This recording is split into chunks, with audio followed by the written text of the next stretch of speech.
హల్లెలూయా, హల్లెలూయా. దేవుని యొక్క మహాకృపను బట్టి ఈ సమయంలో, ఈ ఉదయకాల సమయంలో మరి దేవుని సన్నిధిలో మనం చేరి దేవుని స్తుతించడానికి, ఆరాధించడానికి దేవుడు మనకు దయచేసినటువంటి గొప్ప ధన్యతను బట్టి రెండు చేతుల పైకెత్తి మరొకసారి స్తోత్రం చెప్దామా? హల్లెలూయా, హల్లెలూయా. గడిచిన కాలమంతా కాచి కాపాడిన దేవుడు మంచి ఆరోగ్యం మనకు అనుగ్రహించి మన కుటుంబాన్ని కాపాడుతూ ఎంతవరకు నడిపిస్తున్న దేవునికి మరొకసారి స్తోత్రం చెప్దాం. హల్లెలూయా, హల్లెలూయా. మరి దేవుని యొక్క కృపను బట్టి మాత్రమే మనము ఈ విధంగా సజీవ లెక్కలో మరి బ్రతికి ఉన్నామండి. అనేక మంది ఈ దినాన్ని చూడలేక వారు గతించిపోయారు. కానీ దేవుని యొక్క మహాకృప మాత్రమే మనల్ని బ్రతికింపచేస్తుంది. అందును బట్టి మరొకసారి స్తోత్రం చెప్దామా? హల్లెలూయా. నిలబడదాం, లేచి నిలబడదాం. దేవుని సన్నిధిలో ఉన్న మనం లేచి నిలబడి ఒక్క 2 నిమిషాలు ఏది ఆలోచించకుండా ఒక్కసారి దేవుని సన్నిధిలో ఉన్న మనం ప్రతి ఒక్కరూ మరి హృదయపూర్వకంగా దేవుడు మన జీవితంలో చేసిన మేలును మనం జ్ఞాపకం చేసుకుంటూ ఆయనకి స్తోత్రం చెప్దాం, ఆయన స్తుతిద్దాం. నోరు తెరిచి దేవుని స్తుతిద్దాం. నోరు తెరిచి దేవుని స్తుతించడం దేవునికి ఇష్టమైన బలి. స్తుతియాగము చేయుట దేవునికి అంగీకార యోగ్యముగా ఉన్న బలి. దేవుని స్తుతిద్దామండి. 2 హస్తాలు దేవుని చట్టు చాచి మన దేవుని ఆరాధిద్దాం, దేవుని స్తుతిద్దాం, దేవుని స్తుతిద్దాం. బిగ్గరగా దేవుని స్తుతిద్దాం, బిగ్గరగా బిగ్గరగా బిగ్గరగా దేవుని స్తుతిద్దాం. నోరు తెరిచి దేవుని స్తుతిద్దాం.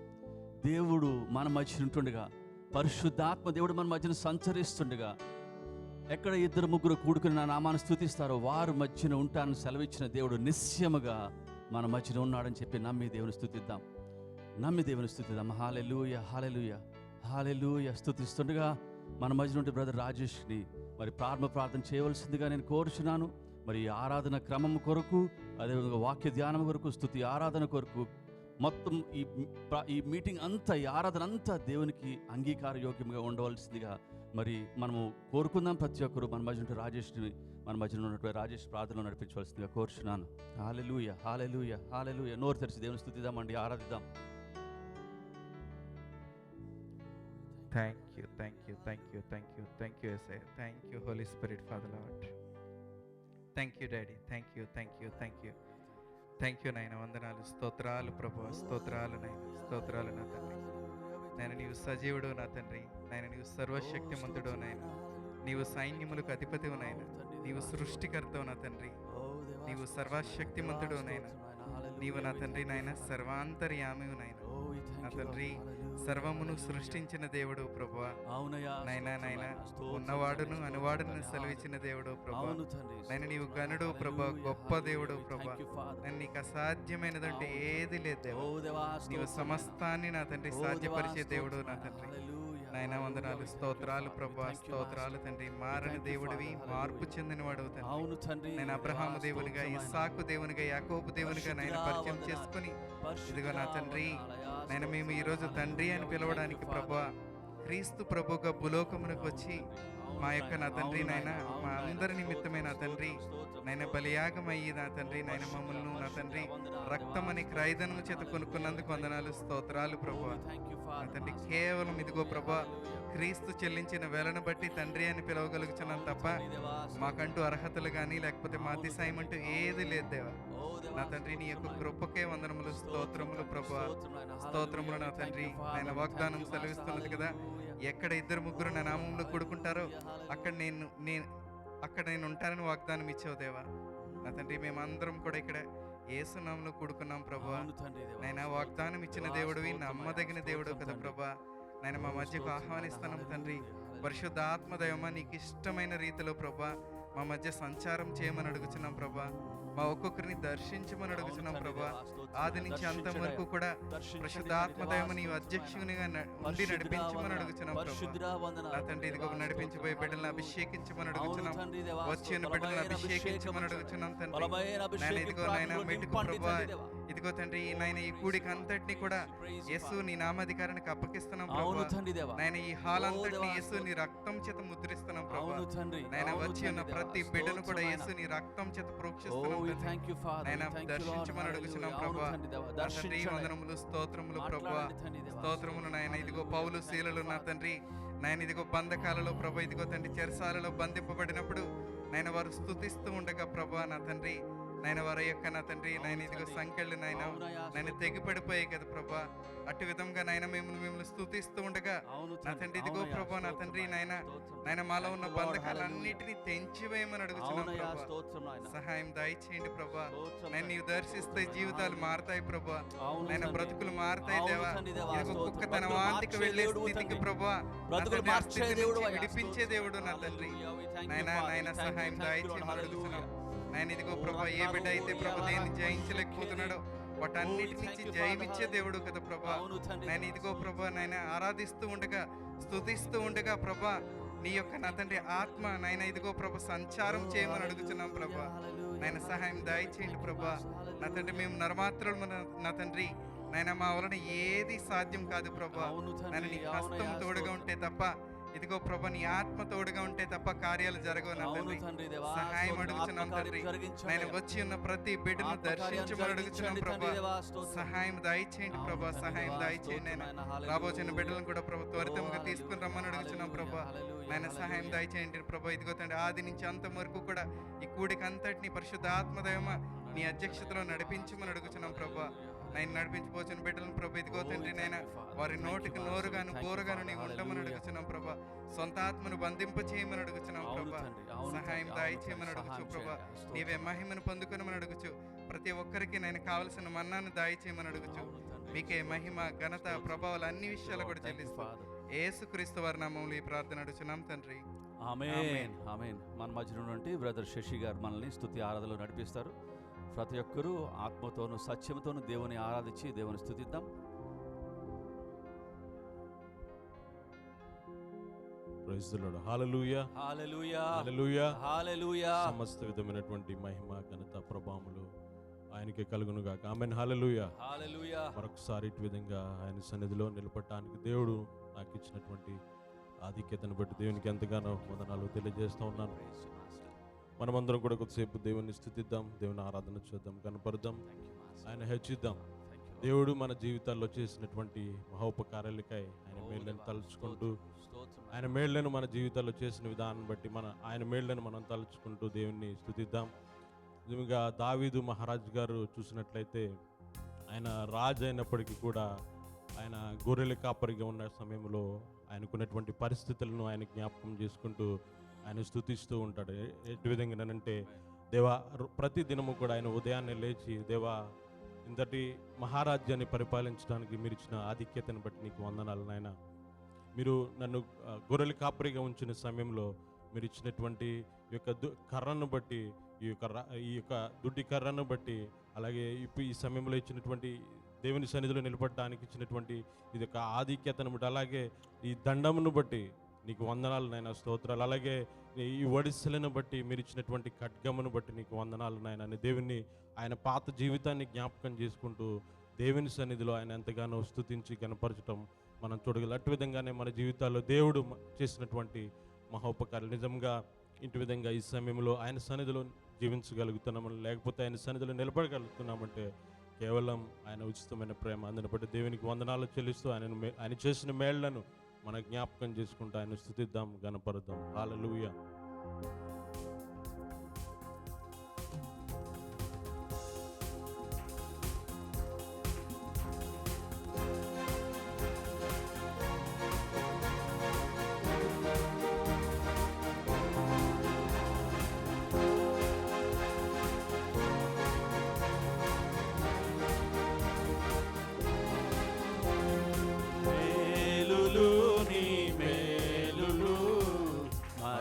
మరచిపోలేనయా మేలులు నీ మేలులు మరచిపోలేనయా నా ప్రాణమున్నంత వరకు విడచిపోలేనయా నా ప్రాణమున్నంత మరచిపోలేనయ్యా.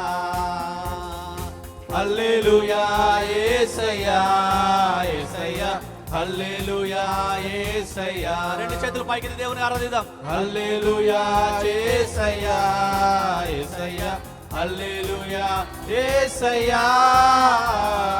మేలులు నీ మేలులు మరచిపోలేనయ్యా.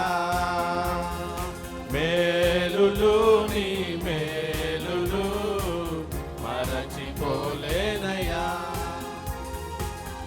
అగ్నిలో వెళ్ళినా నేను కాలిపోలేదయ్యా. జలములలో వెళ్ళినా నేను మునిగిపోలేదయ్యా. అగ్నిలో వెళ్ళినా నేను కాలిపోలేదయ్యా. జలములలో వెళ్ళినా నేను మునిగిపోలేదయ్యా. ఇది రక్షించే మనసయా యేసయ్యా రక్షించే మనసయా. ఇది రక్షించే మనసయా యేసయ్యా రక్షించే మనసయా. మేలులు నీ మేలులు మరచిపోలేనయ్యా.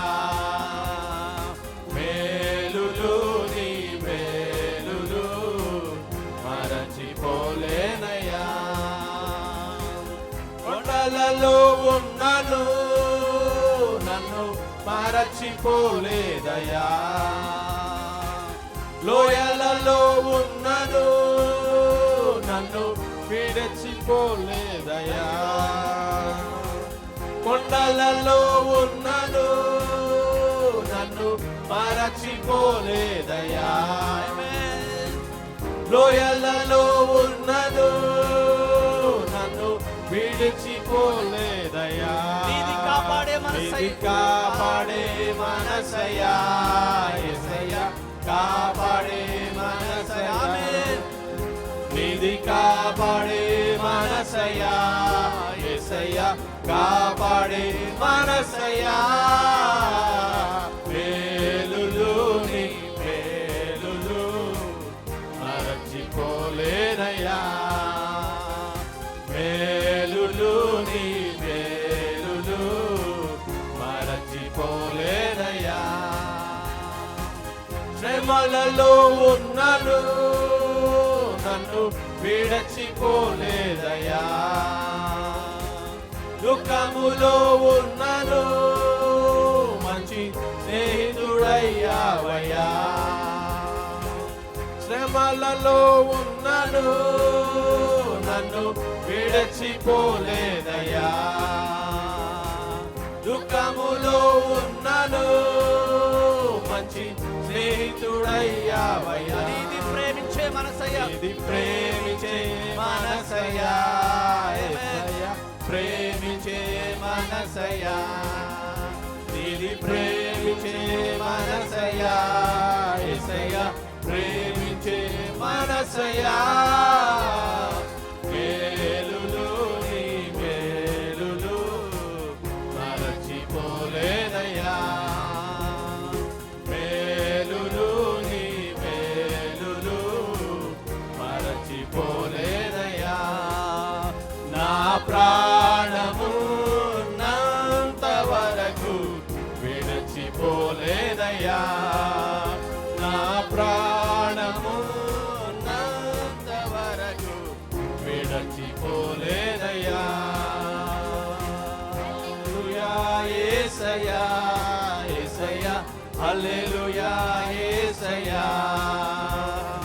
హల్లెలూయా యేసయ్యా యేసయ్యా హల్లెలూయా యేసయ్యా. హల్లెలూయా హల్లెలూయా. ఇంక నువ్వు దేవుని స్తుతిద్దాం, గణపరుద్దాం. నీవుంటే నాకు చాలు యేసయ్యా అనే పాట పాడు దేవుని నామమును గణపరుద్దాం. హల్లెలూయా. చప్పట్లు కొడుతూ దేవుని ఆరాధిద్దాం. దేవుని సన్నిధిలో మనం ఎవ్వరూ అలక్ష్యంగా ఉండదు, కానీ దేవుని స్తుతించి ఆరాధిద్దాం. ఉంటే నాకు చాలు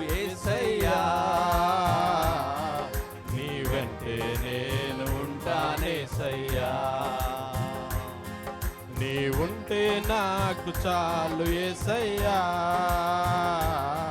నీ వెంటే నేను ఉంటానేసయ్యా. నీ మాట చాలయ్యా, నీ చూపు చాలయ్యా, నీ తోడు చాలయ్యా, నీ నీడ చాలయ్యా. నీ మాట చాలయ్యా, నీ చూపు చాలయ్యా, నీ తోడు చాలయ్యా, నీ నీడ చాలయ్యా. నీ ఉంటే నాకు చాలు యేసయ్యా, నీ వెంటే నేను ఉంటానేసయ్యా. నీ ఉంటే నాకు చాలు యేసయ్యా, నీ వెంటే నేను ఉంటానేసయ్యా. ఎన్ని బాధలున్నను, ఇబ్బందులెదురైనను,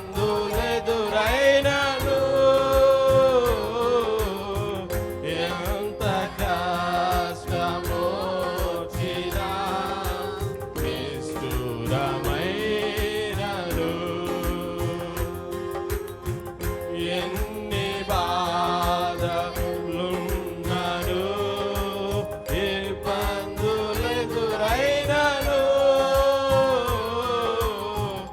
ఎంత కష్టమొచ్చినా నిష్ఠురమైనను.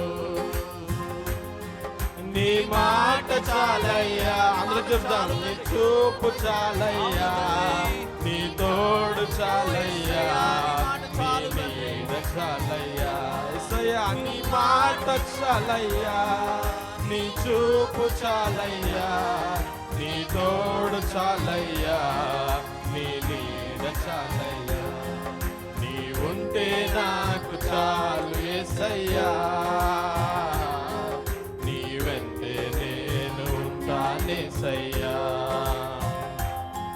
నీ ఉంటే నాకు చాలు యేసయ్యా, నీ వెంటే నేను ఉంటానేసయ్యా. బ్రతుకు నావ పగిలినా, కడలి పాలైనను, అలలు ముంచి వేసినా, ఆశలు అనగారినా,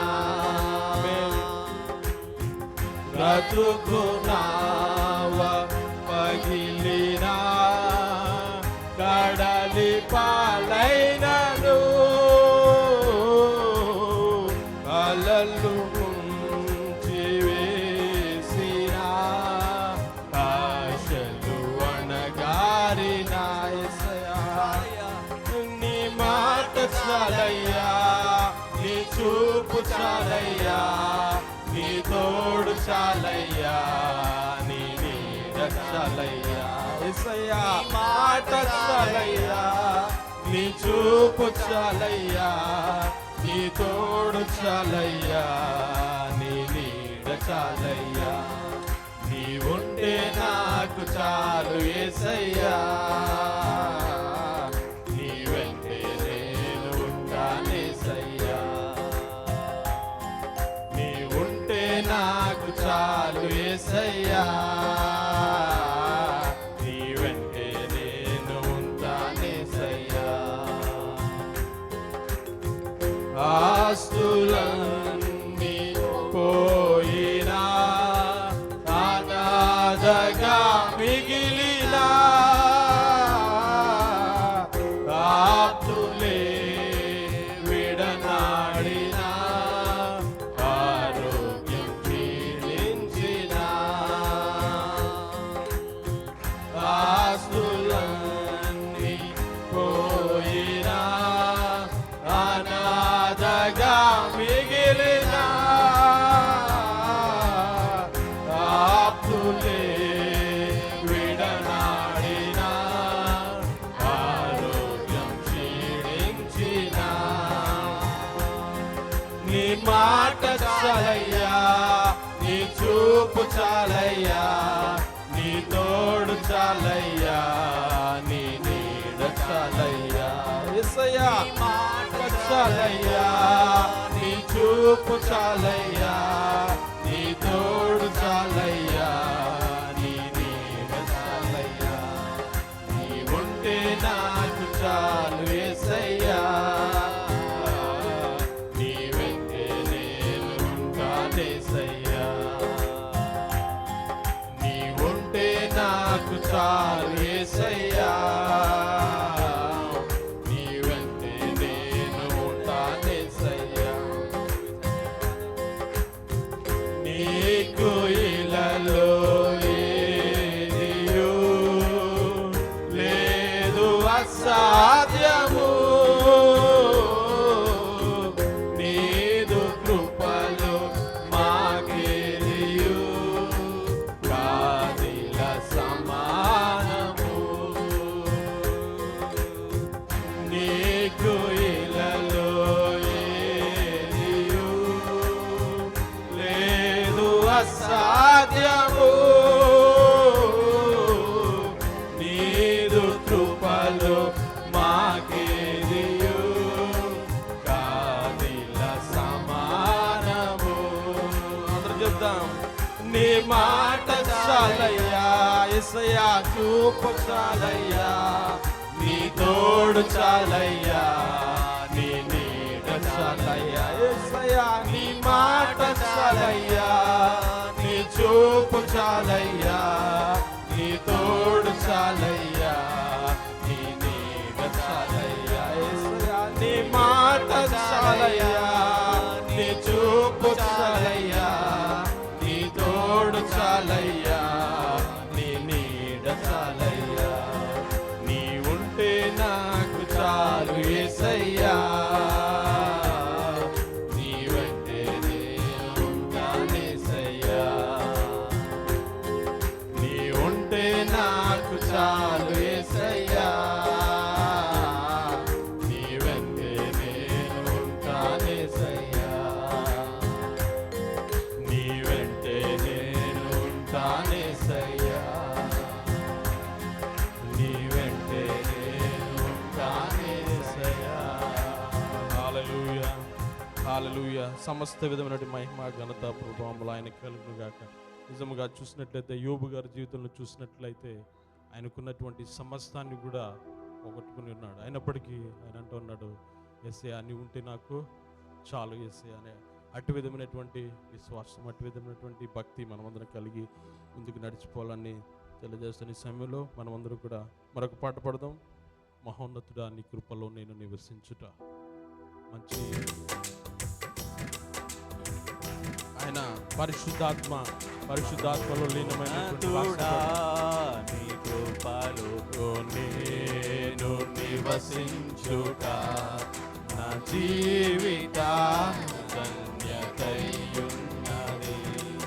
మహోన్నతుడా నీ కృపలో నేను నివసించుట, మహోన్నతుడా నీ కృపలో నేను నివసించుట, మహోన్నతుడా నీ కృపలో నేను నివసించుట నా జీవిత ధన్యతయున్నది.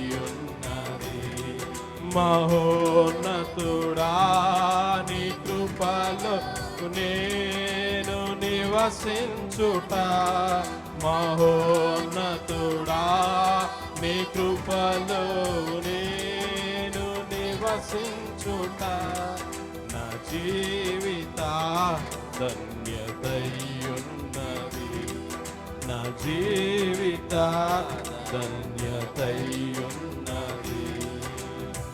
మోడు బారిన జీవితాలను చిగురింపచేయగలవు నీవు, మోడు బారిన జీవితాలను చిగురింపచేయగలవు నీవు, మారానుభవం మధురముగా మార్చగలవు నీవు, మారానుభవం మధురముగా మార్చగలవు నీవు. మహోన్నతుడా నీ కృపలో నేను నివసించుడా నా జీవిత ధన్యతయున్నది. మహోన్నతుడా నీ కృపలో నేను నివసించుట.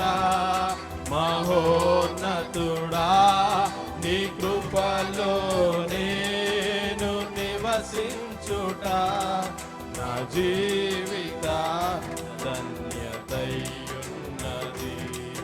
నా జీవిత ధన్యతయున్నది. ఆకువాడగా ఆత్మఫలములు ఆనందముతో ఫలించనా. ఆకువాడగా ఆత్మఫలములు ఆనందముతో ఫలించనా. జీవజలముల ఊతైనా నీ ఓరన నన్ను నాటితివా. జీవజలముల ఊతైనా నీ ఓరన నన్ను నాటితివా. మహోన్నతుడా నీ కృపలో నేను నివసించుట నా జీవిత ధన్యతయున్నది.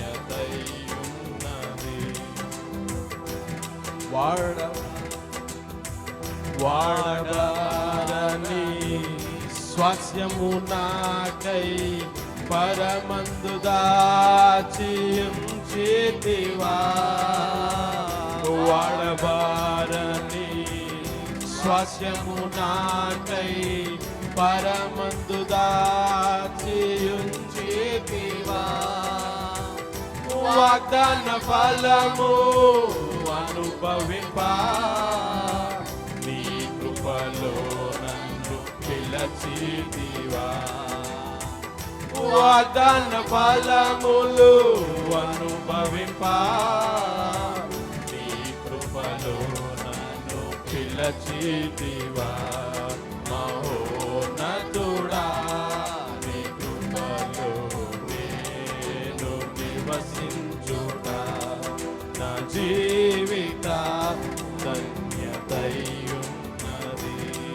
మహోన్నతుడా నీ కృపలో నేను నివసించుట. మహోన్నతుడా నీ కృపలో నేను నివసించుట నా జీవిత ధన్యతయున్నది. నా జీవిత ధన్యతయున్నది. నా జీవిత ధన్యతయున్నది. హల్లెలూయా, హల్లెలూయా. అదే ధ్యానం పూర్వకంగా మనందరం కూడా ఆయన సన్నిధిలో ఆయన ఆరాధన చేద్దాం. మన రెండు హస్తాలు ఆయన సింహాసనం వైపు చాపుదాం. హల్లెలూయా, హల్లెలూయా, హల్లెలూయా. అందరం స్తోత్రం చెల్లిద్దాం, స్తోత్రం చెల్లిద్దాం. స్తుతులు నాయన, స్తుతి స్తుతి. ఈ సమయంలో ఇటు విధంగా ఆయన సన్నిధిలో నిలబెట్టిన విధానం బట్టి దేవునికి వందనాలు చెల్లిద్దాం. Hallelujah, oh hallelujah, praise you Lord. Hallelujah, praise you master. యేసయ్యా నీకు వందనాలు నాయన.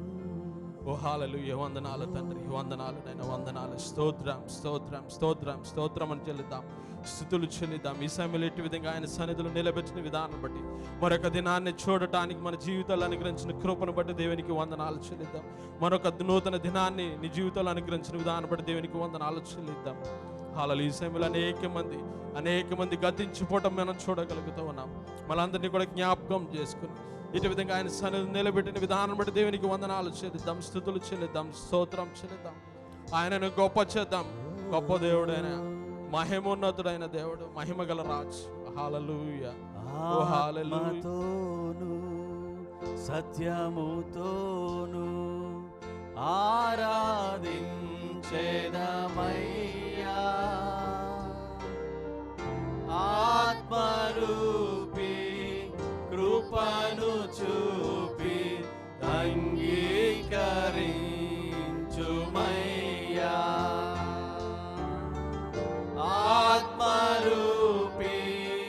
కృపను చూపి అంగీకరించుమయ్యా. ఆత్మతోను సత్యముతోను ఆరాధించెదమయ్యా.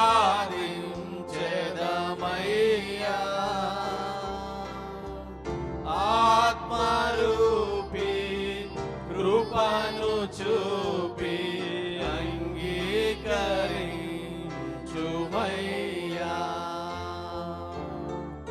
ఆత్మరూపి కృపను చూపి అంగీకరించుమయ్యా.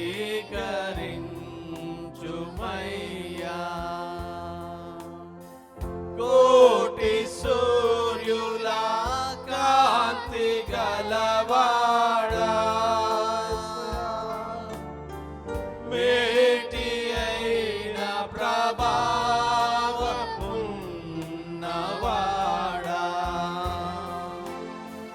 కోటి సూర్యుల కాంతి గలవాడా, మేటి అయిన ప్రభావమున్నవాడా.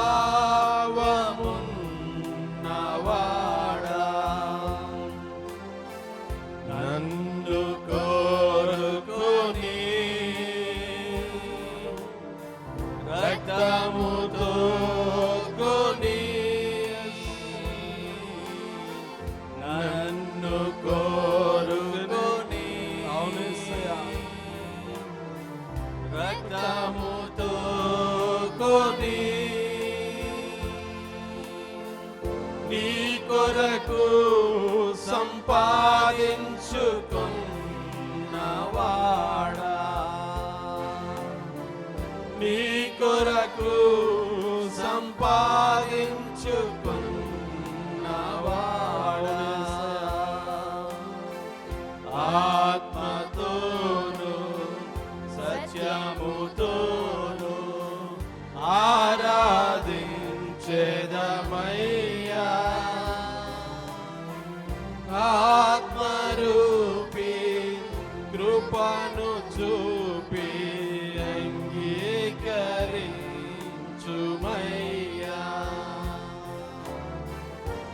ఆత్మరూపి కృపను చూపి అంగీకరించుమయ్యా.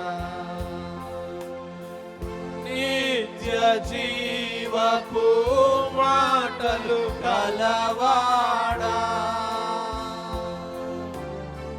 పెదవులపై దయారసమున్నవాడా.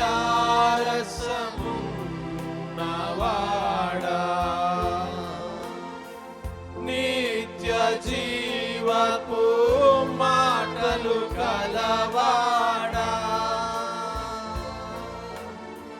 పెదవులపై దయారసమున్నవాడా.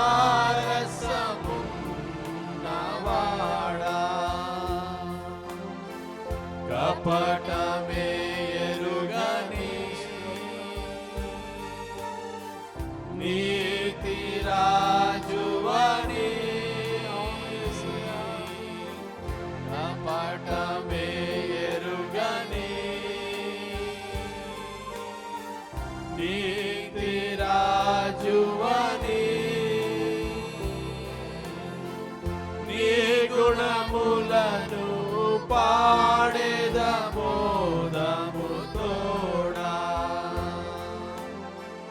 నీ గుణములను పాడెదమోదముతోడా. ఆత్మతోను సత్యముతోను ఆరాధించెదమయ్యా.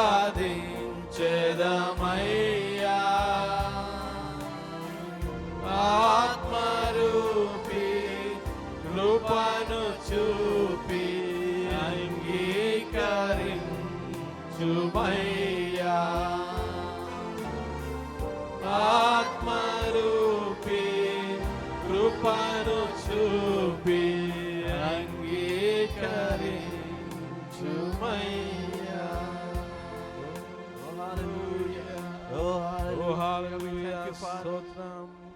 స్తోత్రం యేసయ్యా, స్తుతి నాయన, స్తుతి స్తుతి, స్తోత్రం స్తోత్రం. Hallelujah hallelujah. Thank you Lord. యేసయ్యా నీకు వందనాలు, వందనాలు నాయన. స్తోత్రం స్తోత్రం స్తోత్రం స్తోత్రం స్తోత్రం. నిన్న నేడు నిరంతరం ఏకరీతిగున్న తండ్రి నీకు వందనాలు నాయన. స్తోత్రం స్తోత్రం. హృదయని మార్చు దేవా, యథార్థమైనదిగా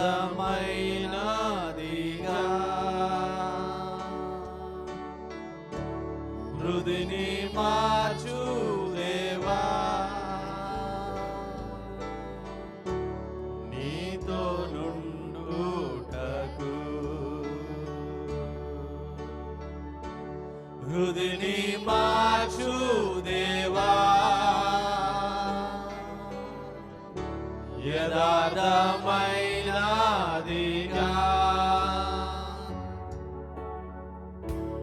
హృదయని మార్చు దేవా,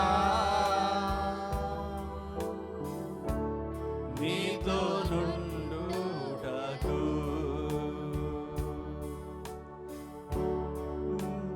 నీవు కుమ్మరివి, నేను మాటిని మల్చి రూపించమని నా ప్రార్థన. హృదయని మార్చు దేవా, యథార్థమైనదిగా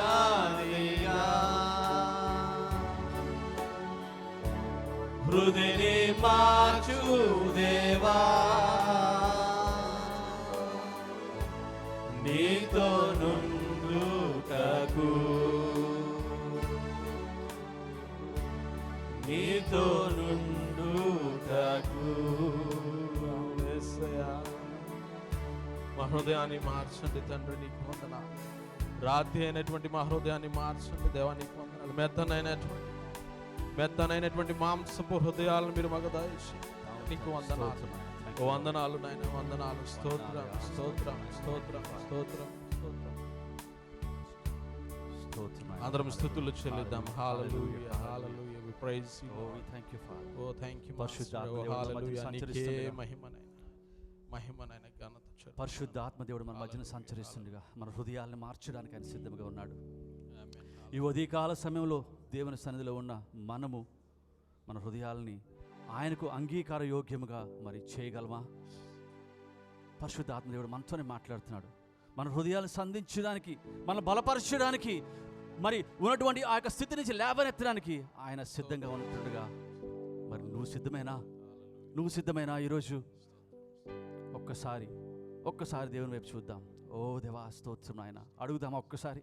దేవా నా స్థితిని మార్చండి అయ్యా, నా పరిస్థితిని మార్చండి తండ్రి. దేవా నాయన హృదయాలు మార్చే దేవుడువు తండ్రి, స్థితిగతులు మార్చే దేవుడువు తండ్రి, నీకు వందనాలయ్యా అని చెప్దామా. Hallelujah hallelujah. We thank you Father. Oh we thank you Lord. Hallelujah. తండ్రి వందనాలు, తండ్రి వందనాలు, తండ్రి వందనాలయ్యా. స్తోత్రం, ఓ స్తోత్రం ఆయన పరిశుద్ధ వందనాలు.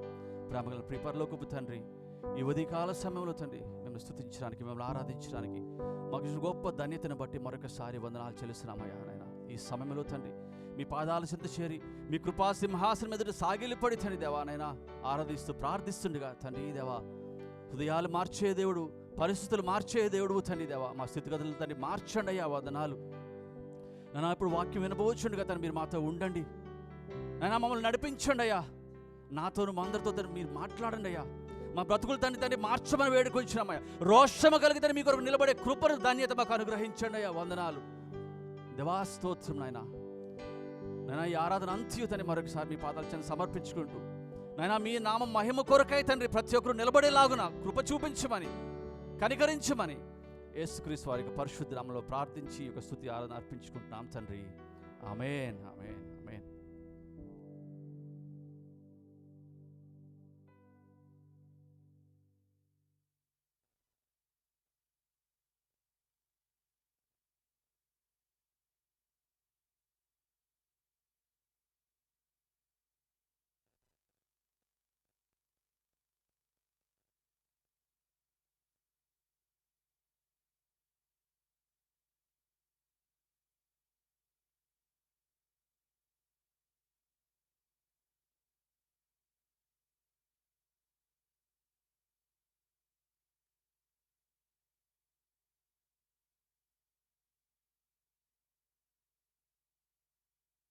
హల్లెలూయా. వాక్యంలోకి వెళ్ళకముందు మిమ్మల్ని ఒక ప్రశ్న అడగాలనుకుంటున్నా. 6 నెలలు కంప్లీట్ అయిపోయింది. జూన్ అయిపోయింది, జూలైలో వచ్చాం. ఎంతమందికి ఈ సంవత్సరం యొక్క వాగ్దానం గుర్తుంది? గుర్తులేదా ఎవరికి? గుర్తుందా? చేతులెత్తండి. మరి గుర్తుందా సంవత్సరం? గుర్తులేదా ఎవరికి?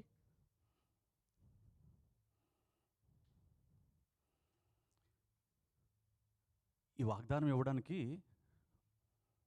దైవ సేవకులు వారు ఉపవాసం ఉండి దేవుని సన్నిధిలో కనిపెడుతూ మన జీవితాలకి ఏది కావాలి, ఏది అవసరము అని చెప్పి వారు దేవుని యొక్క కృపాసింహాసనం ఎదుట వారు కనిపెడుతూ తీసుకొచ్చిన వాగ్దానం.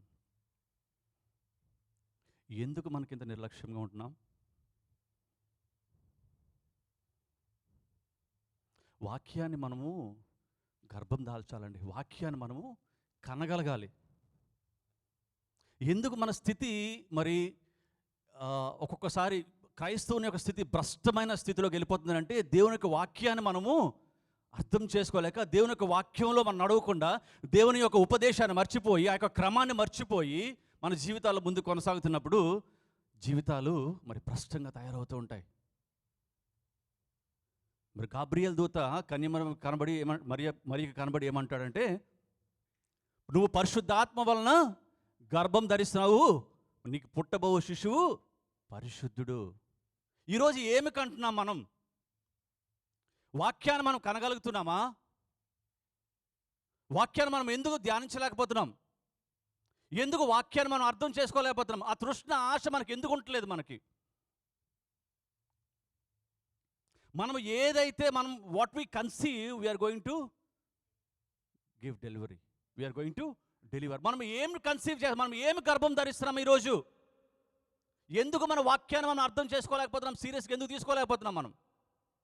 ఒకవేళ నువ్వు వాక్యాన్నిగా నువ్వు గర్భం ధరిస్తే నువ్వు దాన్ని కంటావు. నువ్వు నీ జీవితంలో వాక్యాన్ని నువ్వు గర్భం ధరించగలుగుతున్నావా? నువ్వు గర్భం ధరించడం అంటే ఏంటి? వాక్యాన్ని నువ్వు నీలో పెట్టుకుని, వాక్యాన్ని హృదయంలో పెట్టుకుని మరి దాన్ని ధ్యానిస్తూ దేవుడు ఏదైతే నీతో మాట్లాడాలనుకుంటున్నాడో, ఏదైతే దేవుడు నిన్ను సంధించాలనుకుంటున్నాడో, ఎలాగైతే నీ జీవితాన్ని బాగుపరచాలనుకుంటున్నాడో ఆ యొక్క జీవితంలో నువ్వు పొందుకోవలసిన ఉపదేశం వాక్యం నువ్వు గర్భం ధరించగలుగుతున్నావా? పాపాన్ని గర్భం ధరిస్తున్నావా? ఎందుకు మనకు సీరియస్నెస్ ఉండట్లేదు? నన్ను మన్నించండి. మరి దేవుని యొక్క వాక్యము చాలా స్పష్టంగా మన జీవితాలు మారాలంటే వాక్యం ద్వారానండి మార్చగలం, లేదంటే లేదు, మన వల్ల కాదు.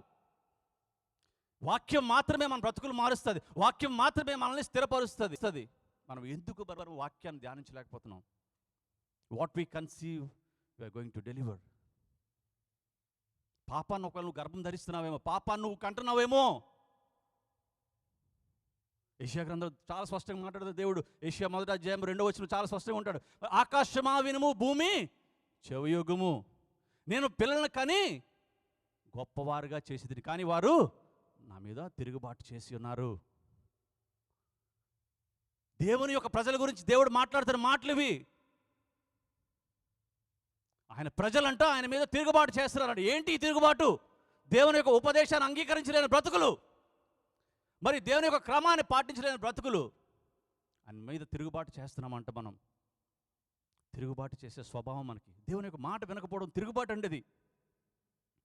మరి ఎంత ఉపవాసం ఉండి మరి మరి మరి మరి దేవుని యొక్క దాసులు తీసుకొస్తూ ఉంటారు మనకు ఆ వాక్యాన్ని. ఎందుకు మనం ఆలోచించట్లేదు?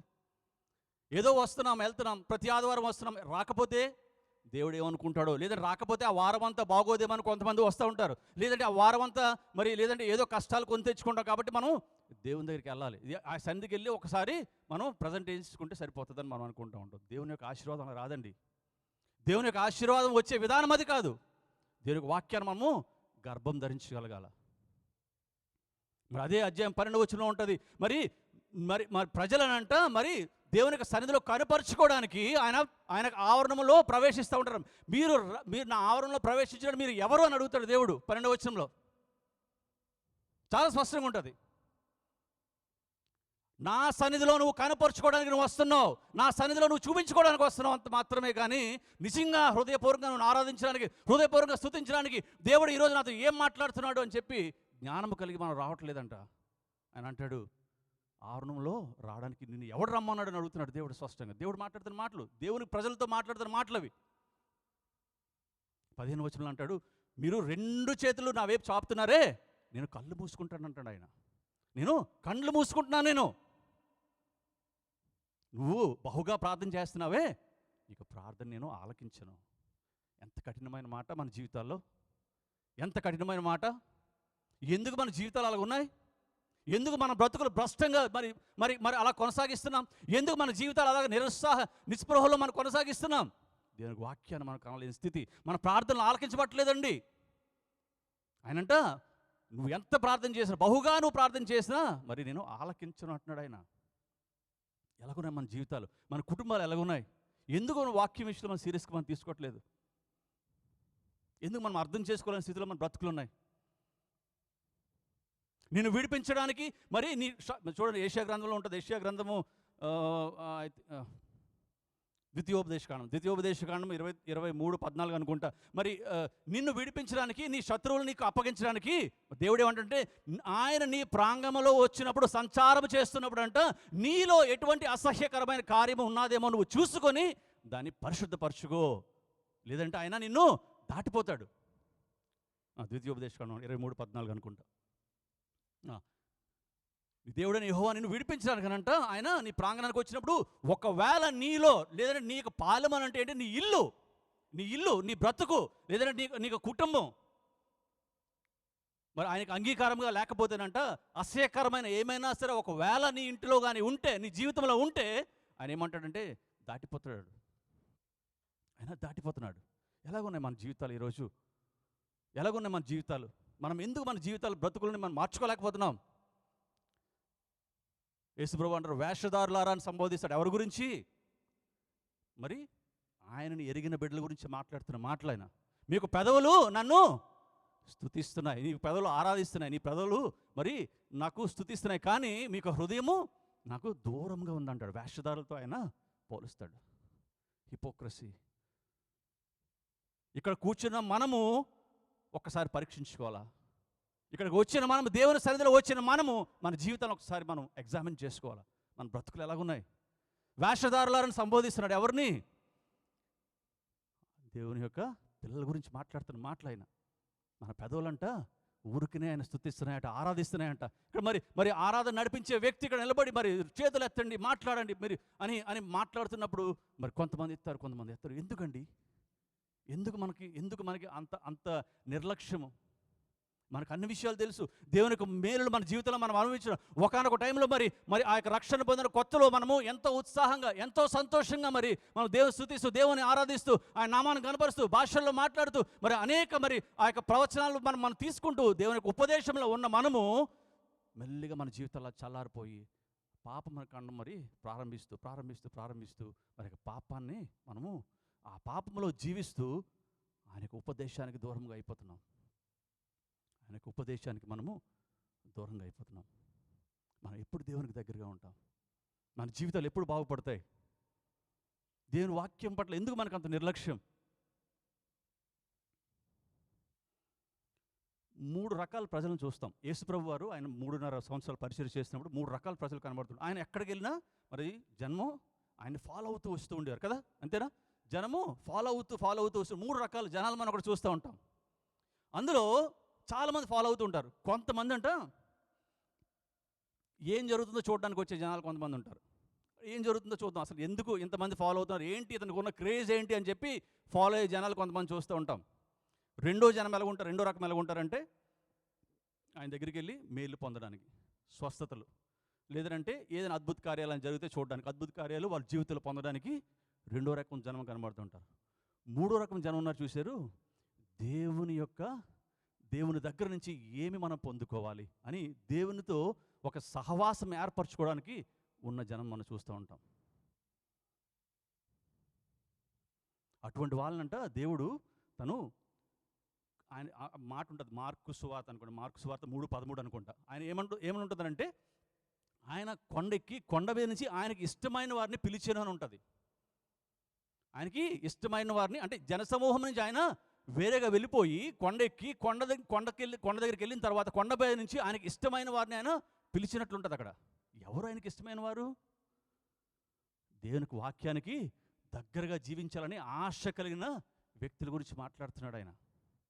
వారికంట ఎంత ఆధిక్యత ఇచ్చాడు తెలుసా? 13-14 వచ్చిన అనుకుంటా. మరి వారికి ఎంత ఆధిక్యత ఇచ్చాడంటే ఆయనతో ఉండడానికి దెయ్యాలని వెలగొట్టడానికి అధికారము, మూడవది ఆయన యొక్క స్వార్థను ప్రకటించాడు. 3 అధికారాలు జయించు వారికి ఆయన ఇచ్చే అధికారాలు ఇవి. దేవునితో సంబంధం ఏర్పరచుకొని దేవునిలో కొనసాగాలని అనుకున్న వ్యక్తులకి దేవుడు మరి ఇస్తున్నటువంటి ఆధిక్యత. అటువంటి వారికంట మరుగైన మన్నాను ఆయన బయలుపరుస్తాడంట. అటువంటి వారికి ఏం బయలుపరుస్తాడండి? మరుగైన మన్నా. మరి ప్రకటనలో 2:17 ఉంటుంది అది. మరుగైన మన్నా జయించు వారికంట మరుగైన మన్నాని. మరుగైన మన్నా అంటే ఏంటి? మన్నా అంటే దేవునికి వాక్యం అండి. మన్నా అంటే దేవునికి వాక్యాన్ని ఆయన మరి అందరూ మరి అర్థం చేసుకుని మాట్లాడుతూ ఉంటారేమో, కానీ దేవుడు అంట పరిశుద్ధాత్మ శక్తి ద్వారా వారికి గూఢమైన అర్థాలు వాళ్ళకి బయలుపరిచి ఆయన ఒక సువార్థికుడిగా ఆయన లేవనెత్తాడు. ఎటువంటి వ్యక్తులకి? కొండ మీద అనుభవం కలిగి ఆయనకి ఇష్టమైన బిడలుగా కొండ మీద అనుభవం కలిగిన వారికి మాత్రమే మరుగైన మన్నా ఇవ్వబడుతుంది. అటువంటి గుంపులో మనం ఉండడానికి ప్రయత్నించాలి. అంతే తప్ప వాక్యానికి దూరంగా జీవిస్తూ ఏదో వస్తున్నాం కదా, ఏదో వెళ్ళిపోతున్నాం కదా, ఆదివారం వస్తున్నాం, ఏదో వెళ్ళిపోతున్నాం, ఇలాగ మన జీవితం ఎంతవరకు కొనసాగిస్తూ ఉంటాం? 60 సంవత్సరాలు, 70, 80 సంవత్సరాల తర్వాత ఆయన ఎదుట నిలబడాలి. మనం ఏం సమాధానం చెప్పుకుంటాం దేవుని ఎదుట నిలబడినప్పుడు? మన జీవితాలు ఎలాగున్నాయి? ఒక్కసారి మనం పరీక్షించుకోగలమా? ఒక్కసారి ఆలోచించండి. ఎంత భయంకరమైన రోజు ఉంటుందో ఆ రోజు. ప్రతి ఒక్కరు ఆయన యొక్క న్యాయ సింహాసనం ఎదుట మరి నిలబడవలసిందే. No exemption. ఒక రహస్య పాపంలో నువ్వు జీవిస్తున్నావేమో, ఈ స్థితిలో నువ్వు ఎలాగనంటే మరి ఆదాము ఏ విధంగా మరి ఆ యొక్క ఆకుల్ని కప్పుకొని మరి దేవుడు పిలిచినప్పుడు మరి చెట్టు చాటున దాక్కుని ఏ విధంగా బయటికి రాలేని స్థితిలో ఉన్నాడేమో, నువ్వు ఉన్నటువంటి ఆ యొక్క పాపం అనే ముసుగును మరి సంస్కారం అనే ఆ యొక్క ఆకులతో నువ్వు కప్పుకుంటున్నావేమో. ఈరోజు దేవుడు నీతో మాట్లాడుతున్నాడు. రహస్య పాపాను దాచిపెట్టి బయటికి సంస్కారంగా ఉంటూ పరిశుద్ధుల మధ్య ఉంటున్నప్పుడు, సంఘానికి వస్తున్నప్పుడు praise Lord brother, praise Lord sister అంటూ లోపల పాపముతో నువ్వు రగిలిపోతున్నావేమో.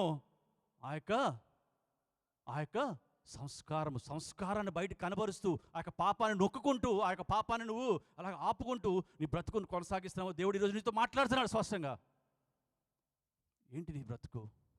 ఎలాగుంది నీ బ్రతుకు?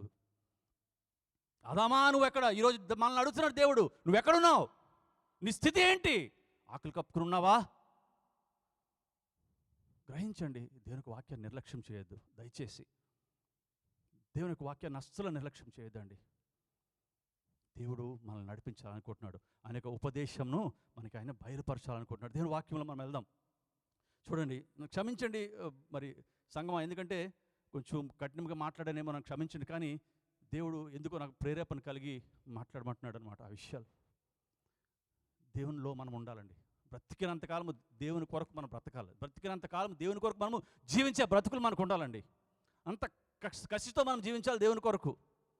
అటువంటి స్థితి మన జీవితంలో ఉండాలి. కానీ నులివచ్చిన స్థితి, మరి పాడైపోయే స్థితి, మరి గాలికి కొట్టుకుని పోయే రెల్లు వలె మన జీవితాలు ఉండకూడదు.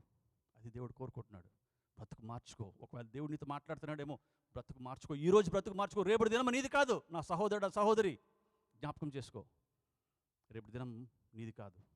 ఈరోజే ఇదే అనుకూల సమయం అని దేవుని వాక్యం సెలవిస్తుండగా ఆ అనుకూల సమయంలో నేను బ్రతుకును మార్చుకున్నప్పుడు దేవుడు నువ్వు అంగీకార యోగ్యంగా, నువ్వు పనికొచ్చే పాత్రగా, యోగ్యమైన పాత్రగా మరి నువ్వు మలచబడతా ఉంటావు.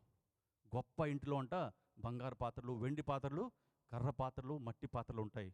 అందులో ఎందులోనే ఉండకుండా నిన్ను నువ్వు పవిత్రపరుచుకొని దేవునికి మరి ఉపయోగపడే పాత్రగా, 2 తిమోతి అనుకుంటా, 2 తిమోతి 3:20-21 అనుకుంటా, పనికొచ్చే పాత్రగా, ఉపయోగపడే పాత్రగా నువ్వు మలచబడాలని చెప్పి దేవుని యొక్క కోరిక. అటువంటి పాత్రగా నువ్వు జీవించు. అటువంటి పాత్రగా మనం జీవించినప్పుడు మాత్రమే మనము దేవునికి అంగీకార యోగ్యంగా ఉంటాం. వాక్యంలోకి వెళ్దాం. మనం ఈరోజు మనం నేర్చుకుంటున్నాం దేవునికి వాక్యం నుంచి దేవుడు మనల్ని నడిపించేవాడు.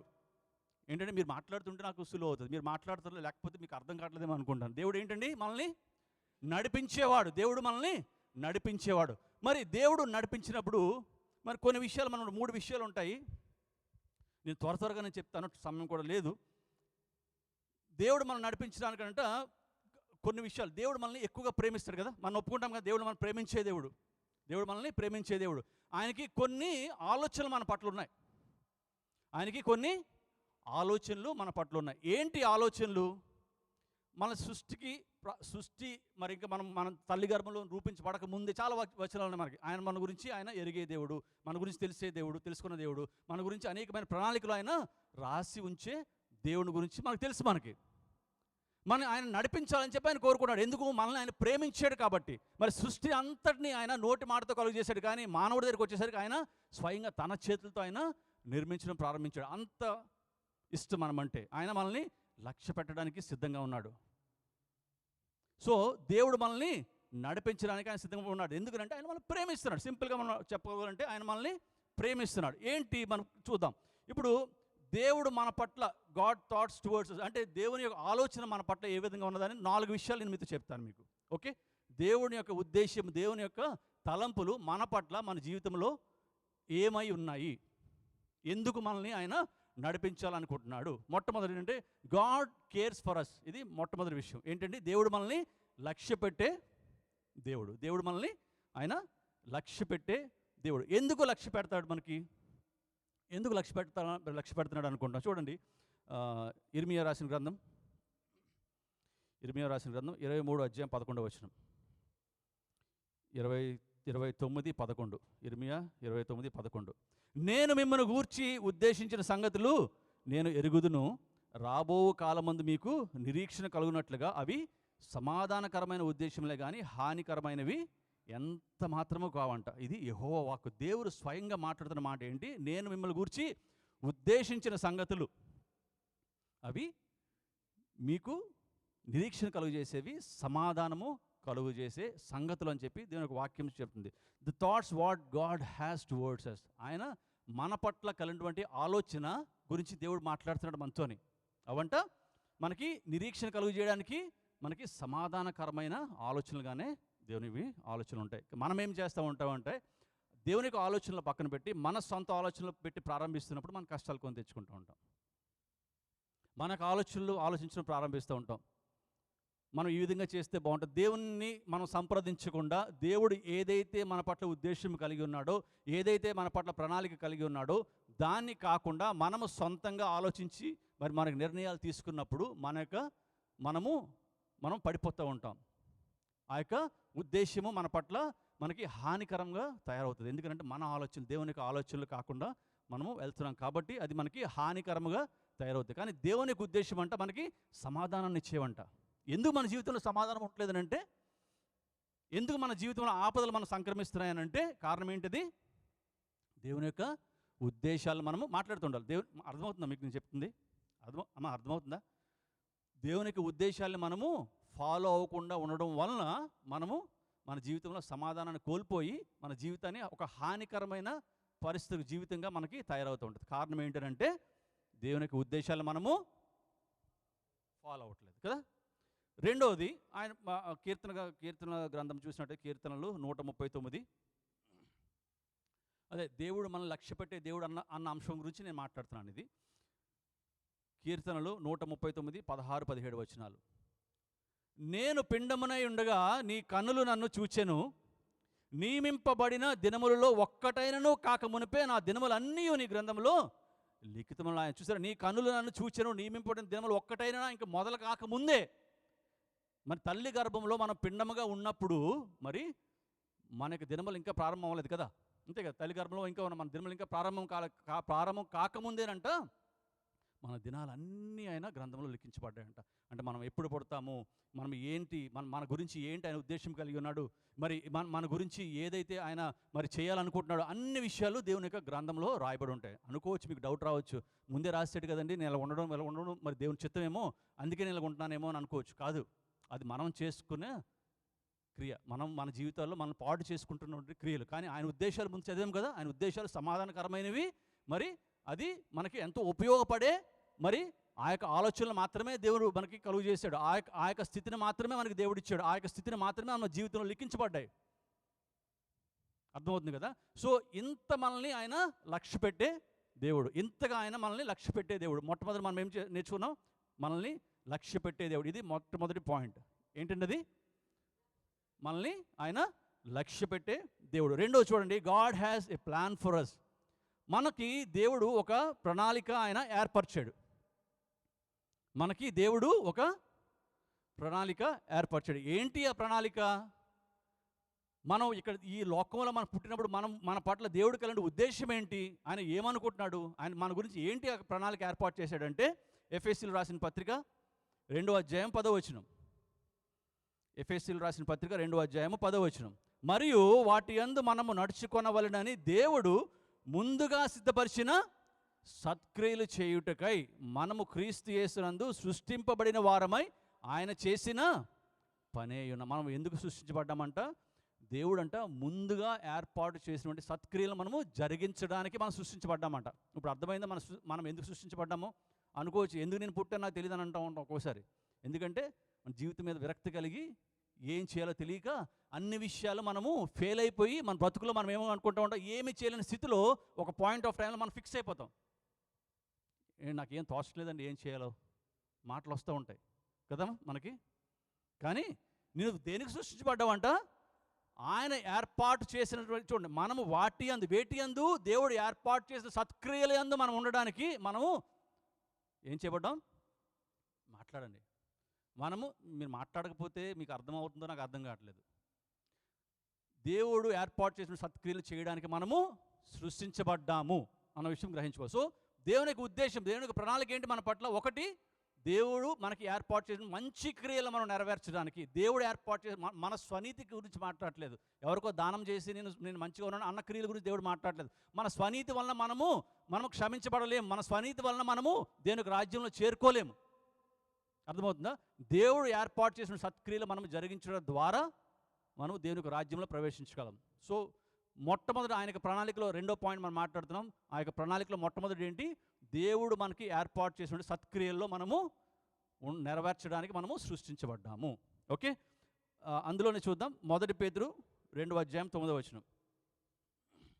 1 పేతురు 2వ అధ్యాయం 9వ వచనం. అయితే మీరు చీకటిలో నుండి ఆశ్చర్యకరమైన తన వెలుగులోనికి మిమ్మును పిలిచిన వాని యొక్క గుణాతిశయములను ప్రచురం చేయడానికి మనము సృష్టించబడ్డాం. రెండోది ఏంటి?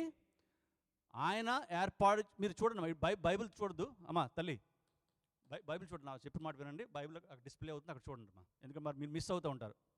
రెండో విషయం ఏంటి? దేవుడు మనకి ఏర్పాటు చేసినటువంటి ఆ యొక్క గుణాతిశయములు, దేవుని యొక్క గుణాతిశయములు మనము ప్రచురం చేయడానికి దేవుడు మనల్ని సృష్టించాడు, మనల్ని ఏర్పాటు. ఏంటి ఆ గుణాతిశయాలు? మన జీవితంలో దేవుడు చేసినటువంటి మేలును మనము జ్ఞాపకం చేసుకుంటూ ఆ యొక్క మేలును మనము అనుభవిస్తున్న మేలును మనము ఇతరులకి మనం ప్రకటించే స్థితిలో మనం ఉండాలని చెప్పి దేవుని యొక్క ఉద్దేశం.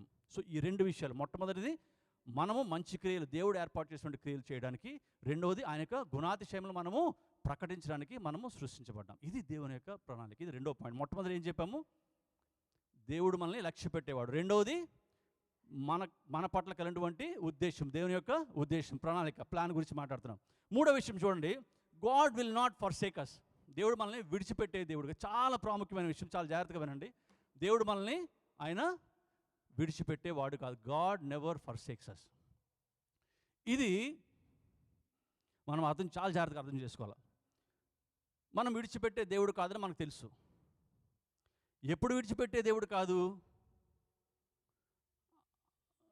భయభక్తులు కలిగి ఆయన క్రియలు జరిగించినప్పుడు ఆయన మనల్ని విడిచిపెట్టే దేవుడు. అంటే దాని అర్థం ఏంటి? దేర్ ఈజ్ ఏ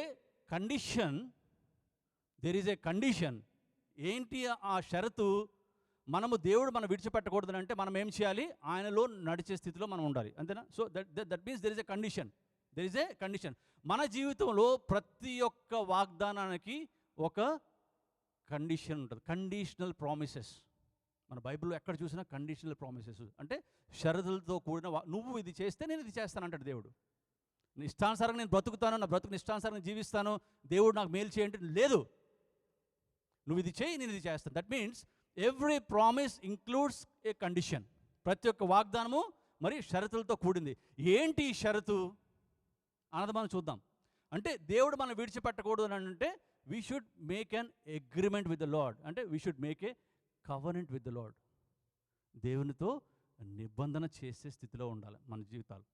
నిబంధన చేసినప్పుడు ఫర్ ఎగ్జాంపుల్ ఇంకా క్లియర్గా చెప్పడానికి అంటే, నేను ఒక వాగ్దానం పొందుకున్నాను అనుకోండి. వాగ్దానం నా జీవితంలో మరి నెరవేర్చబడాలి అని అంటే there is a process for it. వాగ్దానాన్ని పొందుకున్నాను, నేనేం చేయాలి? ఆ వాగ్దానాన్ని పట్టుకొని నేను దేవునితో నిబంధన చేయాలి. మొట్టమొదటి చాలా జాగ్రత్త వినండి. మొట్టమొదటిగా మనం ఏం చేయాలి? నిబంధన చేయాలి. నిబంధనతో దేవుడు మనకి ఇచ్చిన వాగ్దానము స్థిరపరచబడుతుంది. అర్థమవుతుందా? దేవుడు మనకి ఇచ్చిన వాగ్దానం స్థిరపరచబడాలంటే మనం ఏం చేయాలి? మొట్టమొదటి ఆయనతో నిబంధన చేయాలి. ఈ స్థిరపరచబడిన వాగ్దానము నెరవేర్చబడాలంటే మనం ఏం చేయాలి? స్థిరపరచబడింది దేవుని యొక్క వాగ్దానం మన జీవితంలో ఎందుకంటే నేను దేవునితో అగ్రిమెంట్ చేశాను. అగ్రిమెంట్ తెలుసు కదా మనకి. ఇంట్లో మన అక్కడ మన సైట్లు, భూములు, ఇల్లు కొనుక్కుంటే మనకు తెలుసు అగ్రిమెంట్. 2 పార్టీస్ మధ్యన అగ్రిమెంట్ ఉంటుంది.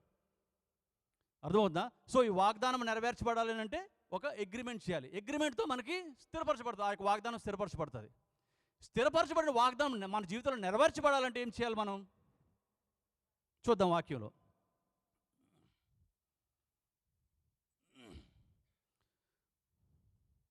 కీర్తనలు 50వ అధ్యాయం, కీర్తన 54, 4-5 వచనాలు.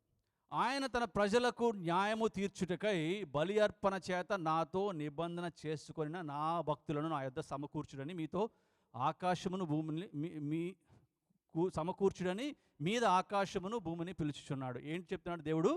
బలి అర్పణ చేత నాతో ఎలా చేయాలంటే నిబంధన మనం మాట్లాడాలి. ఎలా చేయాలి? మనం బలి అర్పణ చేత మనము నిబంధన చేయగలగాలి.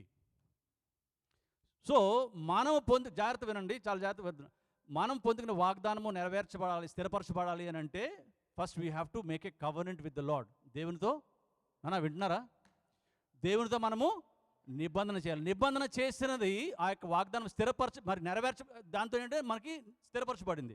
నెరవేర్చబడాలి అని అంటే we have to make a sacrifice. అర్థమైందా? ఇప్పుడు మన జీవితాల్లో మరి దేవుడిచ్చిన వాగ్దానాలు మనము నెరవేర్చబడలేకపోతున్నాము అనుకోవడానికి కారణము, మరి జరగట్లేదని కారణం ఏంటంటే first of all we will not make covenant with the lord. మనము నిబంధన చేయం మన దేవునితో. దేవుడు ఇచ్చాడు కదా వాగ్దానం. మరి సంవత్సరం బిగినింగ్లో మనం వాగ్దానం తీసుకుంటాం. వాగ్దానం తీసుకుని ఆ వాగ్దానం మన జీవితంలో నెరవేర్చబడాలని చెప్పి నేను దేవునితో నిబంధన చేయలేను నేను. అందుకే వాగ్దానం మరి నెరవేర్చబడలేదు. ప్రార్థన చేస్తాం. ఏం ప్రార్థన చేస్తాం?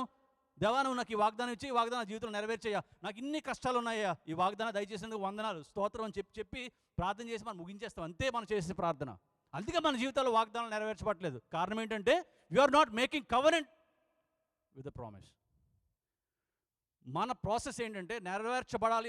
ఎవరి జీవితంలో నెరవేర్చబడాలి దేవునికి వాగ్దానం అంటే మొట్టమొదటి మనం చేయవలసింది we have to make a covenant with the lord. Covenant ఎలా చేయాలి? ఒక బలి అర్పణ, సాక్రిఫైస్, అర్పణతో నువ్వు చేస్తే నువ్వు ఆ యొక్క వాగ్దానాన్ని పొందుకోగలుగుతావు. దట్ మీన్స్ ప్రామిస్ స్థిరపరచబడాలంటే కవనెంట్ నెరవేర్చబడాలంటే బలి అర్పణ. అర్థమైంది ఇప్పుడు ప్రాసెస్? అర్థమవుతుంది కదమ్మా? సో మనం తెలుసుకోవాలి. ఏంటి బలి అర్పణ? బాగానే ఉన్నది, బలి అర్పణ చేయాలని మనం తెలుసుకున్నాం. మనం ఏంటి బలి అర్పణ మనం చూసినట్టయితే చూడండి, ప్రత్యక్ష గుడారం మనకు తెలుసా?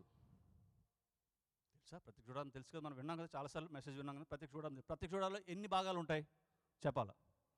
ఎన్ని? 3 భాగాలు ఉంటాయి. మొట్టమొదటి భాగం ఏంటి? మొట్టమొదటిది ఆవరణము. మొట్టమొదటి ఏంటి? ఆవరణం. రెండోది పరిశుద్ధ స్థలం. మూడోది అతి పరిశుద్ధ స్థలం. ఆవరణంలో మనం ఏం చూస్తాం? ఆవరణంలో మనం ఏం చూస్తాం? బలిపీఠం ఉంటుంది. ఆవరణంలో ఏముంటాయి? బలిపీఠం ఉంటుంది. రెండవది ఆవరణంలో గంగాలం ఉంటుంది. ఓకే. సో ఆవరణంలో బలిపీఠం అనేది ఆవరణంలో ఏర్పాటు చేయబడింది. ఎందుకు ఆవరణంలో ఏర్పాటు చేయబడింది అంటే, మరి ఆ యొక్క ఇజ్రాయేల్ ప్రజలు బలిని తీసుకొచ్చినప్పుడు ఆ యొక్క బలిని అర్పించిన తర్వాత దేవుని ఆకాశం నుంచి అగ్ని దిగి రావడానికి, రెండవది ఆ యొక్క బలి అర్పించిన తర్వాత ఆ మలినం ఏదైతే ఉన్నదో ఆ మలినాన్ని తొలగించుకోవడానికి ఆవరణంలో ఏర్పాటు చేయబడింది. ఎందుకంటే పరిశుద్ధ స్థలంలో అది ఎంట్రీ లేదు. ఆ మలినం అన్నది పరిశుద్ధ స్థలంలోకి ఎంట్రీ లేదు కాబట్టి అది బయట ఏర్పాటు చేయబడింది. ఇది చేసిన తర్వాత గంగాళం చేయి కడుక్కొని యాజకుడు పరిశుద్ధ స్థలంలో ప్రవేశించాలి. ఇది పద్ధతి. సో బలి అర్పణ ఎక్కడ చేయాలి? అది ఆవరణంలో చేయాలి మనం. ఓకే, సో మరి ఆ ఆవరణంలో ఎందుకు చేయడానికి పెట్టాడు తెలుసా బలి అర్పణ? మన చరిత్రాత్మకంగా మనం ఇక్కడ చూసుకున్నాం, అంటే ఇశ్రాయేల్ ప్రజలు చేసేది మనం ఆత్మీయంగా మనం ఎలాగ మనం దాన్ని ఆలోచించాలంటే, బలి అర్పణ బయట అర్పించుతున్నాడు కదా అక్కడ, అంతేనా? బయట అర్పిస్తున్నప్పుడు నలుగురు నడుస్తూ ఉంటారు, నలుగురు వెళ్తూ ఉంటారు కదా, పక్కన వెళ్తూ ఉంటారు. వాళ్ళకి కనబడుతుందా కనబడదా? చెప్పండి. కనబడుతుంది కదా.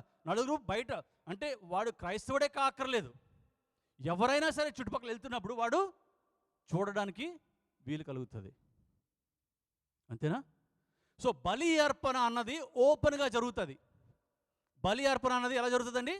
ఓపెన్గా అందరికీ కనబడేలాగా జరుగుతూ ఉంటుంది. అది మన జీవితాల్లో బలి గురించి మన సమర్పణ గురించి మాట్లాడడం కదా. మన జీవితాల్లో మనము ఒక బలిని అర్పించే స్థితిలో ఉండాలి. సమర్పణ అంటే ఇంతకుముందులో పాత నిబంధనలో మన గొర్రెలను మనం అర్పించడం కాదు, కానీ కొత్త నిబంధనలో కొన్ని విషయాలు దేవుడు మాట్లాడాడు. మనము మన యొక్క జీవితాల్ని సజీవ యాగముగా సమర్పించే స్థితిలో మన యొక్క జీవితాలు ఉండాలి. అది మనము బలి అర్పణగా మనము అర్పించే స్థితి గురించి మాట్లాడుతున్నాడు. ఆవరణలు ఎందుకు పెట్టాడు తెలుసా? నువ్వు ఏదైతే దేవుని ముందు మరి నిబంధన చేసుకొని, దేవా నా హృదయాన్ని నీకు సమర్పిస్తున్నాను, లేదంటే ఇంతవరకు నేను ఈ విధంగా చేశాను, దీని గురించి నేను ఇష్టపడ్డాను నీకంట, దీన్ని నేను సమర్పణ చేస్తానని చెప్పి నువ్వు దేవుని ఎదుట నువ్వు ఏం చేస్తున్నావు? నువ్వు వాగ్దానం చేసి నిబంధన చేసుకుని నువ్వు బలిని, ఆ యొక్క విషయాన్ని బలిని అర్పిస్తున్నాను. సే ఫర్ ఎగ్జాంపుల్, నేను నా దేవుని కంటే నేను భార్యని ఎక్కువ ప్రేమిస్తున్నాను అనుకోండి. నేను దేవుని సన్నిధికి నేను ఏం చేస్తాను? దేవా ఇక మీద నేను నిన్నే ముందు ప్రేమిస్తాను, నీ తర్వాతే ఎవరిని ప్రేమించాలన్నా అని చెప్పి నేను ఏం చేస్తాను? దేవుని ఎదుట మరి సమర్పించుకుంటూ ఉంటాను. ఏంటది? నా యొక్క భార్యని దేవుని కంటే ఎక్కువగా ప్రేమించడానికి నేను ఏం చేస్తున్నాను? త్యాగం చేస్తున్నాను. అర్థమవుతుందా? సో నేనేం చేస్తాను? సమర్పించుకుంటున్నాను అనమాట, బలిని అర్పిస్తున్నాను. ఏమని? ఈ విధంగా నేను చేస్తాను దేవా అని చెప్పేసి. నేను అర్పించిన బలిని చూశారు. ఇది బయట బలి అర్పణ గురించి మాట్లాడుతున్నాను కదా. ఎందుకనంటే నువ్వు అర్పించుకున్న బలి, నువ్వు ఏదైతే సమర్పించుకున్నావో నీకు సమర్పణలో నీ బ్రతుకు వెళ్తుందో లేదో మరి చూడడానికి దేవుడు అందరికీ యాక్సెస్ ఇచ్చాడండి. దేవుడు ఏం చేశాడు? అందరికీ యాక్సెస్ ఇచ్చాడు. అందరూ మరి చూడగలిగే పెట్టారు. రేపొద్దున్న నువ్వేమైనా పాపం చేసి దేవుని దగ్గర సన్నిధికి వచ్చి, దేవా నన్ను క్షమించయ్యా, ఇక మీద నీ గురించి జీవిస్తానని చెప్పి నువ్వు రక్షణ పొందావు, బాప్తిసం తీసుకున్నావు, దేవుని కొరకు నువ్వు నిలబడతానన్నావు, చూసావు. ఒకవేళ కానీ నువ్వు ఎందులోనే నువ్వు తప్పిపోతున్నావు అనుకో, ఈ విషయాల్లో నలుగురిని చూసే స్థితిలో ఒక బలి అర్పణ బయట పెట్టాడు తెలుసా. ఒకవేళ అదే నువ్వు రక్షణ పొందిన తర్వాత నువ్వు అదే మరి స్థితికి వెళ్ళిపోయి, అదే పాప స్థితికి మళ్ళీ నువ్వు దిగజారిపోయిన తర్వాత ఒకవేళ అన్యుడికి నువ్వు కనపడ్డావు అనుకో, ఆడేమంటాడు సాక్షి నీ గురించి? వారు నీ గురించి నాకు తెలుసురా, ఓ కబుర్లు చెప్తావు కానీ దేవుడి గురించి నువ్వు అక్కడ సారా కొట్టు దగ్గర నువ్వు కనిపించవు, లేదంటే ఆ మందు షాప్ దగ్గర కనిపించవు, లేదంటే అక్కడ వ్యభిచారం చేస్తూ నువ్వు పట్టుపడ్డావురా, నీ గురించి నాకు చెప్పకని చెప్పి అన్యుడు మాట్లాడడానికి అవకాశం ఉంటుంది. బలి ఎక్కడ అర్పిస్తున్నావు? నువ్వు ఆవరణంలో అర్పిస్తున్నావు. సో అన్యుడు ఒక తాగబోతు వచ్చి నేను పాయింట్అవుట్ చేయగలడు. You cannot say this is what God has told. నీ యొక్క జీవితం సాక్ష్యంగా ఉండాలంటారు. కారణం ఏంటంటే నీ యొక్క జీవితం ఒక సువార్త పత్రికగా ఉండాలన్న కారణం ఏంటంటే అన్యుడు ప్రశ్నించడానికి మరి అవకాశం ఉంటుంది. సో నీ యొక్క సమర్పణ బయట జరుగుతుంది, ఆవరణంలో బలి అర్పణ జరుగుతూ ఉంటుంది. సో ప్రతి ఒక్కరికి ప్రశ్నించే హక్కు దేవుడిచ్చాడు. ఒకవేళ నీ బ్రతుకు బాగోలేకపోతే, అదే నీ బ్రతుకు బాగుందనుకో, అదే అన్యుడు సాక్ష్యం ఇస్తాడు. ఏమని సాక్ష్యం ఇస్తాడు? అతని గురించి నాకు తెలుసు, అతని దగ్గరికి వెళ్తే ఏ విషయాలు తప్పుడుగా నేను మాట్లాడలేను అని చెప్పి అదే వ్యక్తిని సాక్ష్యం ఇస్తాడు. అదే వ్యక్తిని బ్రతుకు బాగోలేదనుకో వెళితే చూపిస్తాడు. అందుకు ఆవరణములో బలి అర్పణ జరుగుతూ ఉంటుంది. నీ యొక్క సమర్పణ ఏ విధంగా ఉంది? ఈరోజు సజీవ యాగంగా నువ్వు నీ బ్రతుకును సమర్పించుకునే స్థితిలో నువ్వు ఉన్నావా? బలి అర్పణతో కూడిన నిబంధన గురించి దేవుడు మాట్లాడుతున్నాడు. ఒకవేళ నువ్వు బలిగా నీకు నువ్వు అర్పించుకున్నావంటే, నీ యొక్క దేహాన్ని నువ్వు సజీవ యాగం నువ్వు అర్పించుకున్నావనంటే, దేవుడు నేను అడుగుతున్నాడు ఈరోజు, ఆ యొక్క స్థితిలో నువ్వు ఉండి మళ్ళీ తిరిగి నువ్వు పాత స్థితికి వెళ్ళిపోయావేమో ఒక్కసారి ఆలోచించుకో, ఒకసారి జ్ఞాపకం చేసుకో. బలి అర్పణతో కూడినటువంటి నిబంధన గురించి దేవుడు మాట్లాడుతున్నాడు. అటువంటి వారికంట జయించే అనుభవం ఆయన ఇస్తున్నాడు. నా ప్రజలను నువ్వు వాళ్ళ తీర్పు తీర్చడానికంట బలి అర్పణతో కూడినటువంటి బలి అర్పణతో మరి నిబంధన చేసిన ప్రజలను పిలుస్తున్నాడు దేవుడు కొండ మీద. ఇందాక 50 అధ్యాయంలో మనం చదివింది కీర్తనలో. బలి అర్పణతో చేసినటువంటి నిబంధన చేసిన ప్రజల్ని ఆయన పిలుస్తున్నాడు. మన జీవితాలు ఏ విధంగా ఉన్నాయి. రెండో చూసినట్టే మరి ఒక పరిశుద్ధ స్థలంలో మనం చూసినట్టయితే పరిశుద్ధ స్థలంలో ఏముంటాయంటే 3 ఉంటాయి. పరిశుద్ధ స్థలంలో మనం చూసినట్టు ఏంటి ఉంటాయి పరిశుద్ధ స్థలంలో? నేను ఆవరణము, పరిశుద్ధ స్థలం, అతి పరిశుద్ధం 3 భాగాలు మనకు తెలుసు. ఆవరణలో మనం 2 విషయాలు చూసాం. ఏంటిది? బలి అర్పించేది, తర్వాత బలిపీఠము, తర్వాత గంగాలము. రెండోది మన పరిశుద్ధ స్థలంలోకి వెళ్ళినప్పుడు మనం ఏం చూస్తాం? సన్నిధి రొట్టెల బల్ల చూస్తూ ఉంటాం. సన్నిధి రొట్టెల బల్ల. రెండవది ఏం చూస్తామంటే అక్కడ పరిశుద్ధ స్థలంలో దీపవృక్షం చూస్తాం. మూడవది బంగారు ధూపవేదిక. ఈ 3 అక్కడ పెట్టడం మనం చూస్తూ ఉంటాం. మొట్టమొదటిది ఏంటి? సన్నిధి రొట్టెల బల్ల. This resembles fellowship. సన్నిధి రొట్టెల బల్ల అనేది సహవాసానికి సూచన, సమానత్వం, సహవాసానికి సూచన. రెండవది ల్యాంప్ స్టాండ్ అంటే దీపవృక్షం అంటే ప్రేయర్ లైఫ్, నీ యొక్క ప్రార్థన జీవితం గురించి అది మాట్లాడుతుంది. మూడవది ఏంటంటే ఆల్టర్ ఆఫ్ ఇన్సెన్స్ అనేది బంగారు ధూప వేదిక. ఏంటంటే నీ యొక్క ఆ యొక్క అభిషేకము, పరిశుద్ధాత్మ యొక్క అభిషేకం గురించి మాట్లాడుతుంటుంది. ఈ యొక్క పరిశుద్ధ స్థలంలో వెళ్ళడానికి ఎవరికి యాక్సెస్ ఇచ్చాడండి దేవుడు? ఎవరు వెళ్తారు పరిశుద్ధ స్థలానికి? యాజకుడు వెళ్తాడు పరిశుద్ధ స్థలంలో యాక్సెస్. ఈ యొక్క పరిశుద్ధ స్థలంలో ఆయనకి సేవ చేయడానికి ఎవరు వెళ్తారు? యాజకుడు వెళ్తాడు. ఈరోజు నీకు సహవాసం ఎలాగున్నది, నీ యొక్క ప్రార్థనా జీవితం ఎలాగున్నది, నీ యొక్క దేవునిలో నువ్వు నడుస్తున్న నడక ఏ విధంగా ఉన్నది, పరిశుద్ధాత్మ దేవులో నీకు ఉన్నటువంటి అనుభవం ఏంటి, నువ్వు పొందుకున్న అభిషేకంలో నువ్వు వెళ్తున్నావా లేదా అన్నది అధికారం ఎవరికండి ఉంటుంది? ఎవరికి ఉంటుంది? మాట్లాడాలా? ఎవరికి ఉంటుందండి? యాజకుడు ఎవరండి?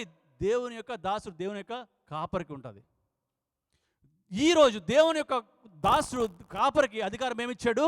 నీ యొక్క సహవాసాన్ని సరిచేయడానికి. ఒకవేళ నీ సహవాసం బాగోపోతే నీ యొక్క సహవాసాన్ని సరిచేయడానికి, నీ యొక్క ప్రార్థనా జీవితము మరి బాగోకపోతే నీ యొక్క ప్రార్థనా జీవితంలో సరిచేయడానికి, లేదంటే నీ యొక్క దేవుని యొక్క ఆ యొక్క రిలేషన్షిప్, దేవునితో ఉన్న సంబంధము, ఆ యొక్క అభిషేకములో నువ్వు కొనసాగపోతే, అభిషేకములో నువ్వు మరి సరైన రీతిలో నువ్వు కొనసాగడానికి దేవుడు నీ యొక్క కాపరికి అధికారం ఇచ్చాడు. గ్రహించాలి. నీ యొక్క కాపరు నువ్వు ప్రశ్నించే స్థితిలో నువ్వు లేవు. You don't have any right to question your pastor. ఆయనకి మరి ప్రతి విషయంలో ఈ 3 విషయాలు కరెక్షన్ చేసే అధికారం దేవుడు ఆయనకు అనుగ్రహించాడు. అర్థమవుతుందా? చాలామంది పాస్టర్ గురించి ఇష్టానుసారంగా మాట్లాడి తిరుగుబాటు స్వభావంతో మాట్లాడుతూ ఉంటారు. నువ్వు నాకు చెప్పేది ఏంటి? దేవుడిచ్చాడు అధికారం, నువ్వెవడు మాట్లాడడానికి? God gave the authority to the pastor to rectify your fellowship. నీకు ప్రార్థనా జీవితం, నీకు అభిషేకం, పరిశుద్ధాత్మతో అభిషేకాన్ని రెక్టిఫై చేయడానికి దేవుడు పాస్టర్కి అధికారం ఇచ్చాడు. నీ యొక్క కాపరికి అధికారం ఉంది. గ్రహించుకో. అది ఇష్టానుసారంగా మాట్లాడడం కాదు. కాపరితో నీకేమైనా బాధ కలిగితే దేవుని వద్ద మొరపెట్టుకో. You have no authority to speak against your pastor. అర్థమవుతుందా? దేవుడు అధికారం ఇచ్చాడు. దేవుడు ఇచ్చిన అధికారానికి మనము ఏం చేయాలి? లోబడే స్థితి మన బ్రతుకులు ఉండాలి. గ్రహించండి. పరిశుద్ధ స్థలములో అధికారము మరి ఎవరికి ఉంది? యాజకుడికి ఆయన ఇచ్చాడు. ఈరోజు మన జీవితం ఏ విధంగా ఉన్నది? మన జీవితం ఏ విధంగా ఈరోజు ఉన్నది? మూడో విషయం, మరి అతి పరిశుద్ధ స్థలంలో నీ యొక్క పవిత్రత, అంటే దేవునికి నీకు మధ్యన ఉండే ఆ పవిత్రత గురించి మాట్లాడుతూ ఉంటుంది. అక్కడ కరుణాపీఠము, చాలా విషయాలు ఉంటాయి. అవన్నీ చెప్పడానికి సమయం లేదు. సో నువ్వు నీ యొక్క జీవితాన్ని నువ్వు బలి అర్పించే స్థితిలో ఉన్నప్పుడు మాత్రమే నువ్వు ఆ యొక్క నిబంధన చేసుకుని ఆ యొక్క ఏదైతే నువ్వు వాగ్దానం పొందుకున్నావో ఆ యొక్క వాగ్దానం నీ జీవితంలో నెరవేర్చబడుతుంది అన్న విషయం మాత్రం గ్రహించుకోవాలా. అప్పుడు దేవుడు నిన్ను విడిచిపెట్టాడు. ఇప్పుడు అర్థమైందా? గాడ్ నెవర్ ఫోర్సేక్స్ అని చెప్పి 3వ విషయం చెప్పాను కదా. ఎప్పుడు ఆయన విడిచిపెట్టాడు? దేవుని యొక్క వాగ్దానాన్ని నువ్వు నిబంధనగా మార్చుకొని, నిబంధనతో నువ్వు స్థిరపరచుకుని, తర్వాత బలి అర్పణ ద్వారా దాన్ని నెరవేర్చుకున్నప్పుడు మాత్రమే he will not forsake you. అర్థమైందా? అది 3వ విషయం. 3 విషయాలు మనం నేర్చుకుని ఎక్కడితో నేను ముగించేసిన సమయం 7:30 అవుతుంది. మనం గ్రహించుకోవాలి. ఆ విషయాన్ని మాత్రం చాలా జాగ్రత్తగా ఉండాలి. మన సంఘంలో ఉన్నప్పుడు చాలా కేర్ఫుల్గా ఉండాలి. ప్రతి ఒక్క విషయానికి దేవుడు చక్కగా ఏర్పాటు చేసి ఉంచాడు. మన జీవితాలు ఇష్టానుసారంగా భ్రష్టమైన జీవితాల్లో మరి ఉండిపోకూడదు అని అది దేవుని యొక్క ఉద్దేశం. గ్రహించుకుందాం ఈరోజు ఉదయకాల సమయంలో. ఒకవేళ దేవుని యొక్క మనం లేచి నిలబడదామండి. దేవుని స్థలంలో ప్రతి ఒక్కరు, ఒకవేళ దేవుడు ఈరోజు మీతో మాట్లాడినట్టయితే ఒక్కసారి దేవుని వైపు చూద్దాం. ఈ ఉదయకాల సమయంలో మరి ఒకసారి నువ్వు తీర్మానం చేసుకోగలవా? దేవాని యొక్క నడిపింపులో మాత్రమే నేను ఉంటానని నువ్వు చెప్పే స్థితిలో ఉండగలవు. 2 చేతులు పైకెత్తి దేవుని వైపు చూద్దాం. ప్రతి ఒక్క నోరు తెరిచి దేవుని ఎదురు ఒప్పుకుందామండి. ప్రతి ఒక్కరు నోరు తెరిచి దేవుని ఎదురు ఒప్పుకుందాం. ప్రతి ఒక్కరు. ఒకవేళ నువ్వు మళ్ళీ మొదటి ప్రేమను నువ్వు కోల్పోయేవేమో, ఆ యొక్క మొదటి స్థితి నీ యొక్క ఆత్మీయ స్థితిలో నువ్వు కోల్పోయేవేమో, దేవుడు ఈరోజు నీతోనే మాట్లాడుతున్నాడు. తిరిగి నువ్వు నా దగ్గర రాగలవా? దేవుడు అడుగుతున్నాడు. నా దగ్గర తిరిగి రాగలవా? నా యొక్క నడిపింపులో నువ్వు రాగలవా? నీకు జీవితాన్ని సమర్పించుకోగలవా? మరొకసారి దేవుడు ఈరోజు చాలా స్పష్టంగా మనతో మాట్లాడుతున్నాడు. ఒక్కసారి సమర్పణ అనుభవంలో మరొకసారి మళ్ళీ వద్దాం. దేవుని మరొకసారి మనం సమర్పించుకుందాం. ఆదామా, నువ్వు ఎక్కడున్నావు? అయ్యా, నేను దాక్కున్నానయ్యా, నేను ఫేస్ చేయలేకపోతున్నా అని చెప్పి ఆదాం మాట్లాడుతున్నప్పుడు ఈరోజు నీతోనే మాట్లాడుతున్నాడు. నీ యొక్క పేరు పెట్టుకుని ఆయన మాట్లాడుతున్నాడు. నువ్వు ఎక్కడున్నావు ఈరోజు? నీకు ఆత్మీయ స్థితి ఎక్కడున్నది? మొదటి ప్రేమ నువ్వు కోల్పోయావు. నువ్వు ఎక్కడున్నావు? మొదట నువ్వు మండుతూ అగ్నితో నువ్వు ఉన్నప్పుడు ఆ యొక్క స్థితిని మళ్ళీ నీ జీవితంలో ఎక్కడున్నది? చల్లారిపోయే స్థితిలో నువ్వు ఉన్నావేమో. ఆదామా, నువ్వు ఎక్కడున్నావు? God is asking us today. ఈరోజు నీతోనే మాట్లాడుతున్నాడు దేవుడు. నువ్వు ఎక్కడున్నావు? God is questioning us today. దిగజారిపోయే స్థితిలో ఉన్నావేమో. ఒక్కసారి జ్ఞాపకం చేసుకో. దేవుని వైపు చూడు ఒక్కసారి. ఆయన ప్రేమించే దేవుడు అండి. ఆయన మనం ప్రేమించే దేవుడు. మన కొరకు ఎందుకు పనికిరాని వారం మనం. మన కొరకు ఆయన ఆ యొక్క పరలోకాన్ని విడిచిపెట్టి భూలోకాన్ని మన కొరకు ఆయన వచ్చి సిలువలో మరణం పొంది మన కొరకు రక్తం కార్చి ఆయన చేయలేని పాపానికి ఆయన శిక్షను అనుభవించాడండి. మన కొరకు మన పాపాల గురించి ఆయన శిక్షణ అనుభవించాడు. మన కొరకు ఆయన రక్తం కార్చాడండి. ఏ పాపము ఎరుగని దేవుడు మన కొరకు మన పాపాలు ఆయన మీద వేసుకుని ఆయన రక్తం కార్చాడు. దేవుని ప్రేమించగలవా? నువ్వు దేవుని ప్రేమించగలవా? ఈరోజు దేవా నేను ప్రేమిస్తున్నాను మరొకసారి చెప్పగలవా? దేవా నేను పడిపోయినాయా, ఈ పడిపోయిన స్థితి నుంచి మరి తిరిగి నన్ను కట్టండి అని చెప్పి నువ్వు ఆయన పాదాలు పట్టుకుని బతిమాలగలవా? ఆ యొక్క కృపాసింహాల మీద నువ్వు సాగిలపడి నువ్వు చెప్పగలవా? నువ్వు దేవునికి దేవా మరొకసారి నన్ను కట్టండి అయ్యా, మరొకసారి నన్ను కట్టండి తండ్రి, పడిపోయిన స్థితిలో ఉన్న నన్ను కట్టండి అయ్యా ఒక్కసారి చెప్పగలవా? ఓ దేవా వందనాలు తండ్రి, వందనాలయ్యా, వందనాలు తండ్రి. దేవా స్తోత్రం చెల్లిస్తున్నానయ్యా, పరిశుద్ధుడా వందనాలు చెల్లిస్తున్నాం. వందనాలు తండ్రి దేవా. ఓ దేవా స్తోత్రం నాయన. ప్రేమల ప్రియపరలోకపు తండ్రి, ఈ ఉదయకాల సమయంలో తండ్రి దేవా మీకు వాక్యం ద్వారా మాతో సూటిగా మీరు మాట్లాడినందుకు వందనాలు. మీకు వాక్యం ద్వారా తండ్రి మాకు బ్రతుకులు తండ్రి స్థిరపరుస్తున్నందుకు మరొకసారి వందనాలయ్యా. నేను ఈ సమయంలో నీ బిడ్డలు తండ్రి ఎవరైతే నిర్ణయం తీసుకున్నారో వారికి పాత జీవితాన్ని తండ్రి వదిలిపెట్టి తిరిగి వారి యొక్క జీవితాలు తండ్రి దేవా కట్టుకోవాలని కోరుకుంటున్నారో ప్రతి ఒక్కరికి సహాయం చేయండి అయ్యా. బలహీనులం తండ్రి, బలహీనులమయ్యా, బలపరచండి తండ్రి దేవా. కుక్క ఏ విధంగా ఆ యొక్క వాంతికి వెనక్కి తిరుగుతుందో ఆ యొక్క పాపానికి మళ్ళీ వెనక్కి తిరగకుండా తండ్రి దేవా నేను స్థిరపరచండి తండ్రి, స్థిరపరచండి అయ్యా. వందనాలు. బ్రతుకులు మార్చండి తండ్రి, బ్రతుకులు మార్చండి అయ్యా. మా స్థితిగతులు మార్చండి తండ్రి, మాకు పరిస్థితులు మార్చండి అయ్యా. రక్కోర్యా రబ్బు రేషందల రెక్కేరే. ఓ దేవా వందనాలు చెల్లిస్తున్నానయ్యా. వందనాలు వందనాలు తండ్రి దేవా స్తోత్రం నాయన. పరిస్థితులు మార్చండి అయ్యా, పరిస్థితులు మార్చండి తండ్రి దేవా స్తోత్రం నాయన. స్తోత్రం తండ్రి. స్థితిగతులు మార్చే దేవుడు తండ్రి దేవా. ఆ పాప ఊపు నుంచి తండ్రి దేవా లేవనెత్తండి అయ్యా. వందనాలు వందనాలు తండ్రి. నా బ్రతుకులు వారు కట్టుకుంటూ తండ్రి దేవా మీలో తండ్రి మీకు వాక్యంలో మీకు వాగ్దానములో మీతో నిబంధన చేస్తూ తండ్రి దేవానైనా వారి యొక్క వాగ్దానాలు వారి జీవితాలు స్థిరపరచబడును గాక, వారి జీవితాల యొక్క వాగ్దానాలు స్థిరపరచబడును గాక. వందనాలు చెల్లిస్తాం. వందనాలు తండ్రి.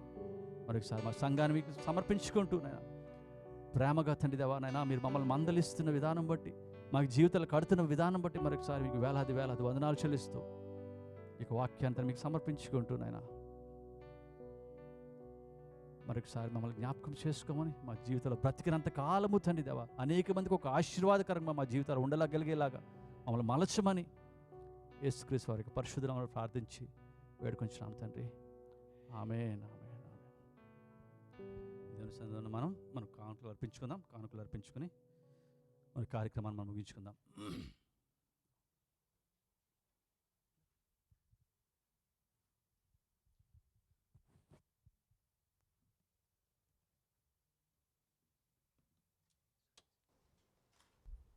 పాట పాడుతుండగా దేవునికి కానుకలు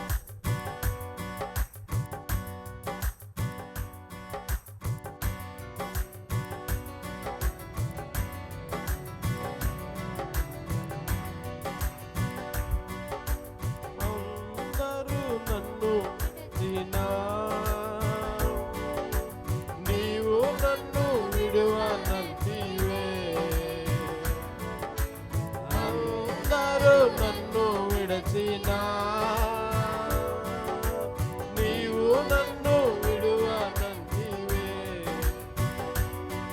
నా తల్లియు నీవే, నా తండ్రియు నీవే, నా తల్లి తండ్రి నీవే యేసయ్యా. నా తల్లియు నీవే, నా తండ్రియు నీవే, నా తల్లి తండ్రి నీవే యేసయ్యా. లోకము నన్ను విడచినా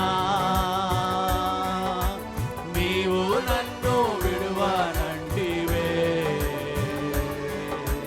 లోకము నన్ను విడచినా నీవు నన్ను విడువనంటివే. నా బంధువు నీవే, నా మిత్రుడా నీవే, నా బంధుమిత్రుడ నీవే యేసయ్యా. నా బంధువు నీవే, నా మిత్రుడా నీవే, నా బంధుమిత్రుడ నీవే యేసయ్యా. వ్యాధులు నన్ను ముట్టినా, బాధలు నన్ను చుట్టినా, వ్యాధులు నన్ను ముట్టినా, బాధలు నన్ను ముట్టినా, నా కొండయు నీవే, నా కోటయు నీవే, నా కొండ కోట నీవే యేసయ్యా. నా కొండయు నీవే, నా కోటయు నీవే, నా కొండ కోట నీవే యేసయ్యా. నేను నిన్ను నమ్ముకొంటిని, నీవు నన్ను విడువనంటివే. నేను నిన్ను నమ్ముకొంటిని, నీవు నన్ను విడువనంటివే. నా తోడుయు నీవే, నా నీడయు నీవే, నా తోడు నీడ నీవే యేసయ్యా. నా తోడుయు నీవే, నా నీడయు నీవే, నా తోడు నీడ నీవే యేసయ్యా. హల్లెలూయా, హల్లెలూయా. సమయంలో కొన్ని ప్రకటనలు. ఉదయకాలంలో మన ఆరాధన ఎన్ని గంటలకండి? ఎన్ని గంటలకు వస్తున్నారని అడగను నేను, కానీ 6 గంటలకు రావడానికి ప్రయత్నించండి అమ్మా. దేవుని సన్నిధిలో మనం క్రమాన్ని పాటించాలి. దేవుడు మనం నేర్పిస్తుంది అది. 6 గంటలకి బస్సు గురించి మాట్లాడవచ్చు, ఏదైనా మాట్లాడచ్చు. ఇప్పుడు అకేషన్గా లేట్ అవుతే అవ్వచ్చు, దాని గురించి నేను మాట్లాడట్లేదు. కానీ బట్ కంపల్సరీగా ఆ టైంకి మనకి అందరూ రాగలిగితే మనం స్టార్ట్ చేస్తే చాలా బాగుంటుంది. దేవునితో ఎక్కువ సమయం మనం గడపడానికి అవకాశం ఉంటుంది. కాబట్టి ఆ యొక్క సమయాన్ని పాటించవలసింది కోరుతున్నాను. సంఘం 6 గంటలకి మనకి సర్వీస్ స్టార్ట్ అవుతుంది. సో తప్పకుండా మీరు ఆ యొక్క సమయాన్ని మీరు పాటించండి. తర్వాత పాస్టర్ సతీష్ గారు ఈరోజు ఈవినింగ్ బహుశా రేపు వస్తారనుకుంటా. రాజేష్ రేపు చూసి మంగళవారం ఆయన వస్తారు. మీరు మీ యొక్క ప్రార్థనలో ఆయన ప్రయాణం గురించి జ్ఞాపకం చేసుకోండి. మరి మ్యారేజ్ అంతా చాలా బాగా జరిగింది, దేవుని మహిమార్థమై చాలా చక్కగా జరిగింది అక్కడ మ్యారేజ్ అంతా. మరి తిరిగి కుటుంబంతో కలిసి ఆయన మంగళవారం తిరిగి ప్రయాణం చేసి మరి యూఏ ప్రాంతానికి రాబోచుండగా మరి మీ యొక్క ప్రార్థనలో ఆ యొక్క ప్రయాణం గురించి జ్ఞాపకం చేసుకోండి. పాస్టర్ మనోహర్ గారు ఆయా ప్రాంతాల్లో మరి ఆయన మరి యొక్క సువార్త ప్రకటించడానికి ఆయన వెళ్ళారు. ఆయన ఈ 1 మంత్ ఆయన ఈ 4 వారాలు ఆయన ఆయా ప్రాంతాల్లో మరి ఆయన వాడబడుతున్నప్పుడు మరి గొప్ప కార్యాలు, ఘనమైన కార్యాలు మరి దేవుడు జరిగించేలాగా మనం ఏం చేయాలి? మన యొక్క ప్రార్థనలో మనము జ్ఞాపకం చేసుకుని ప్రార్థన చేస్తారా? మరి దేవుని ఎదుట ఒప్పుకుంటున్నారా? దేవుని సన్నిధిలో ప్రార్థన మాత్రం కంపల్సరీ చేయండి. అర్థమవుతుందా? సో ఆ యొక్క చక్కగా జరగాలి. ఈరోజు ఈవినింగ్ హైదరాబాద్లో ఆయన మాట్లాడుతున్నారు, హైదరాబాద్లో ఒక చర్చ్లో మాట్లాడుతున్నారు.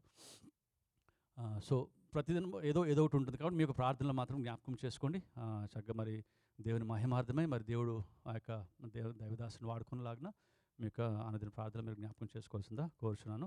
మరి ఈ సమయాన్ని మనం ముగించుకుందాం. మరి కానుకల గురించి, అదేవిధంగా విత్తబడిన వాక్యం గురించి మన మధ్యన ఉంటే బ్రదర్ మోషే గారిని ప్రార్థన చేయవలసింది కోరుచున్నాను. ప్రార్థన చేసుకుని మనము ఈ యొక్క కార్యక్రమాన్ని మనము ముగించుకుందాం.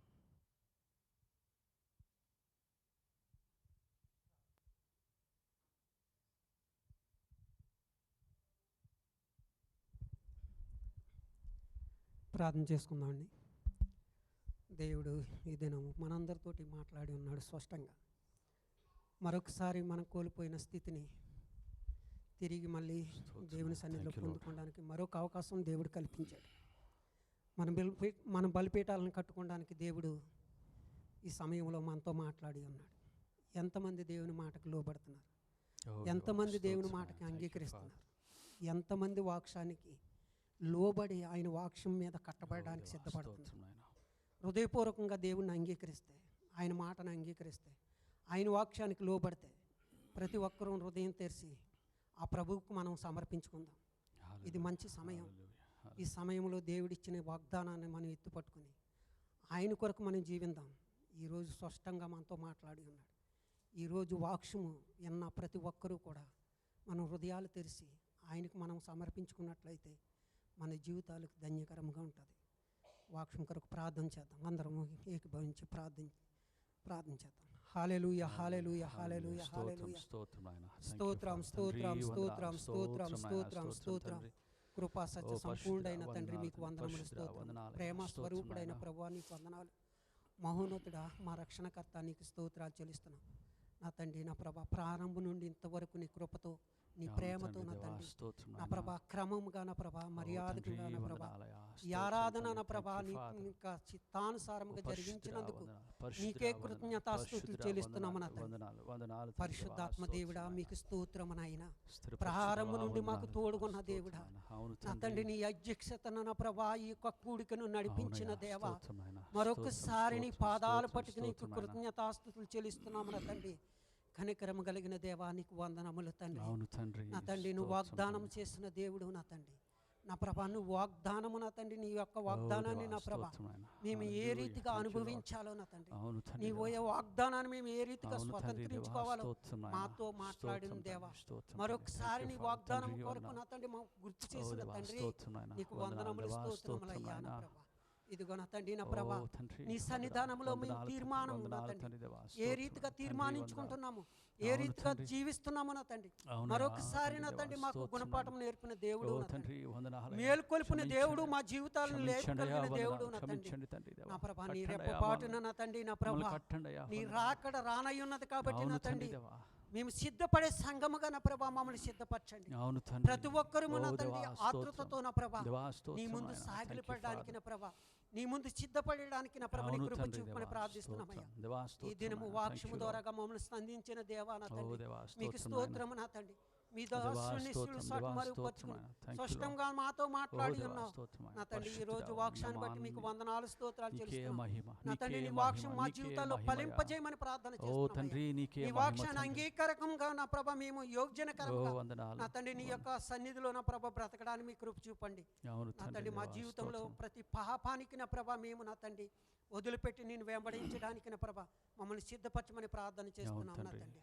ఇదిగో నా తండ్రి ప్రతి సంఘ అవసరతను నీ సన్నిధిలో ప్రార్థన చేస్తున్నాం, తీర్చండి తండ్రి. మీ దాసులైన వారి నా తండ్రి నా ప్రభ ఇండియా దేశం నుండి తిరిగి రాకడ ప్రయాణం అంతట్లోనూ మీరు తోడుగుండి నా ప్రభ క్షేమకరంగా నా తండ్రి సతీష్ గారి కుటుంబాన్ని మా మధ్యకు తోడుకన రమ్మని నీకు వందనములు, స్తోత్రములు. నీ ప్రియదాసులు మనోహరం గారి నా తండ్రి నీ యొక్క సువార్త నా తండ్రి పరిచర్యలో నా ప్రభ ఏ స్థలములో నీ సువార్త ప్రకటిస్తున్నారు నా తండ్రి నీ యొక్క దాసుడి ద్వారా అద్భుతమైన కార్యాలు జరిగించండి, ఆత్మ కార్యాలు జరిగించండి. నీ బిడ్డను మీరే నా తండ్రి బలముగా వాడుకోమని నా తండ్రి ఏ స్థలంలో నిలబడితే ఆ స్థలంలో పరిశుద్ధాత్మ దేవుడా మీరే తోడు నడిపించమని ప్రార్థిస్తున్నాము నా తండ్రి. నా ప్రభా యొక్క నా తండ్రి సువార్త నా తండ్రి ముగించుకుని మా మధ్యకి తిరిగి వచ్చే వరకు కూడా నీ కృప, నీ కాపుదల, భద్రత, మంచి ఆరోగ్యము, శక్తి, బలము దయచేయమని ప్రార్థన చేస్తున్నాము నా తండ్రి. ఇదిగో నా తండ్రి కూడి వచ్చిన ప్రతి ఒక్క బిడ్డ నా ప్రభా ప్రేమతో తీసుకొచ్చిన కానుకలను నా తండ్రి మీరు దీవించి ఆస్వాదించమని నువ్వు ఎంత ఆశీర్వాదం నీ బిడ్డలకు దయచేయమని ప్రార్థిస్తున్నాము నా తండ్రి. యొక్క కానుకలు నీ సేవార్థమై వాడబడడానికి నా ప్రభ నీ యొక్క దాసునికి నా తండ్రి జ్ఞానం దయచేయమని ప్రార్థన చేస్తున్నాము నా తండ్రి. తండ్రి. స్తోత్రం ఇదిగో నా తండ్రి నాయనా. మేము కూడుకుని ముగించుకుని మా గృహాలకు వెలుచుండగా నీ దీవెన ఆశీర్వాదాలతో నా తండ్రి మమ్మల్ని మెండుగా నా ప్రభాని దీవించి అవును ఆస్వాదించి తండ్రి. నడిపించమని స్తోత్రం ఆయన. నీ చిత్తమవుతే నీ రాకడ ఆలస్యం అవుతాయి నా ప్రభ మరొకసారి నా తండ్రి నీ పాద సన్నిధిలో మేము ఈ రీతిగా కూడుకొని నీ స్తుతించే భాగ్యం దయచేయమని మహాపరిశుద్ధుడైన మహాగణుడైన మా ప్రభు అయిన యేసుక్రీస్తు వారి శ్రేష్టమైన నామమును బట్టి ప్రార్థించి వేడుకొని పొందుకొని సునా పరమ తండ్రి ఆమేన్. ఆమేన్. తొట్టిల్లుకుండా మనల్ని కాపాడుటకును తన మహిమ ఎదుట మనల్ని నిర్దోషులుగా నిలువబెట్టుటకును అద్వితీయ దేవుని యొక్క ప్రేమయు యేసుక్రీస్తు వారి యొక్క కృపయు పరిశుద్ధాత్మ దేవుని యొక్క అన్యోన్య సహవాసము ఇప్పుడు ఎల్లప్పుడూ మనకును మన కుటుంబాలకు భక్తులందరికీ సదాకాలము తోడై ఉండి నడిపించును గాక. ఆమేన్ ఆమేన్. దేవుడు మిమ్మల్ని దీవించుగాక. త్వరగా మనం ఖాళీ చేసుకుని వెళ్దాం, సమయం అవుతుంది. త్వరగా మనకి నుంచి మనం ఖాళీ చేసుకుని బయలుదేరదాం.